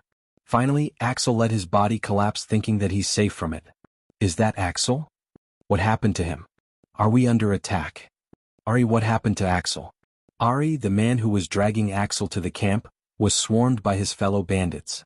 No one knew there's a bandit camp in this part of the forest. The ocean of trees, the thick canopy, as well as the predators roaming around the forest prevented anyone from the Sunrise sect from finding out the whereabouts of their camp. Ever since a disciple was killed in the forest, the sect was hunting every single bandit hiding in the forest. The forest was endless, yet the size of the forest never stopped the sect from hunting the bandits. Ari dragged Axel through the knee-high snow to one of the huts. Ari, there were 3 bandits inside the hut. Unlike the bandits patrolling the area around the camp, these 3 bandits wore thick fur-covered winter clothes, covering every part of their bodies to keep their bodies warm. It indicated their higher status among the bandits. Put him here, one of the 3 bandits pointed at the table on the hut's center. The other 2 bandits quickly wiped off the maps, documents, and things lying on the table as Ari put Axel's unconscious body on the table. Open his mouth. Ari forced open Axel's mouth as one bandit poured a healing potion into his mouth. The healing potion was not as dark green or consistent as Michael's potion. This potion was watery, consistent with pale green color. Where's Captain Quinn? While the potion was slowly healing Axel's wounds, he asked the 3 lieutenants. He went to meet a client. Do you know what happened to him? Did he say anything? Ari shook his head. He collapsed before I could ask what happened, but isn't it obvious? His camp must have attacked, just like the others. The 3 lieutenants stared at each other in silence for a second before one of them said, when he woke up, ask him what happened, just in case. He'll go and bolster our security. Bolster the security? Are you kidding me? We have to leave now. The more camps they lost, the more tension rose among the bandits. Many started to rebel against the lieutenants, while some even fled the kingdom fearing for their lives. This camp was one of the few last camps remaining around the forests of the Sunrise sect. The only reason many bandits were still sticking around was Captain Quinn's promise to them. He said he would take them to the main camp in the forests of the royal land, yet they were waiting to move for 2 months. Calm down, Ari. We can't be sure of what happened to him. Captain Quinn already sent a team to hunt it down. I'd bet they already killed it. He did. Yes. You know Captain Quinn, he would always put his men first before the bounty. Just when Eris' anger was somewhat calmed down by the lieutenant's words, a thunderous roar echoed through the forest. Eris' body became rigid as he felt a cold chill in his spine. He dropped the spear in his hand, losing all the courage in his heart. The lieutenant seemed no worse than him. He was shivering and mumbling something under his breath. The fear of death overwhelmed their senses. Soon the silent forest became chaotic. Ari could hear the screams of agony outside the camp. No. I can't die, Ari mumbled in fear. At this moment, there was nothing more important to him than his own life. Therefore he decided to escape, only to get stopped by the 2 lieutenants in the hut. You can't leave. Go fight that thing, it's an order. Fuck off. Ari shoved them away forcefully. Ari was stupid enough to stick around even after the sect started to hunt them down like prey, but he was not stupid enough to obey a suicidal order. He ran as fast as he could to the outside. The moment he stepped outside of the hut, his heart stopped, looking at the embodiment of the death and carnage itself. Nightmare, the dragon of Sunrise sect. The camp huts and trees around the camp were reduced into nothing but charcoal. The waves of heat from the dragon fire melted the many bandits' skin off. The dragon before Ari was huge, with shiny crimson scales and 2 horns protruded out of its head. Where is Quinn? His bladder betrayed him when he heard the dragon speak.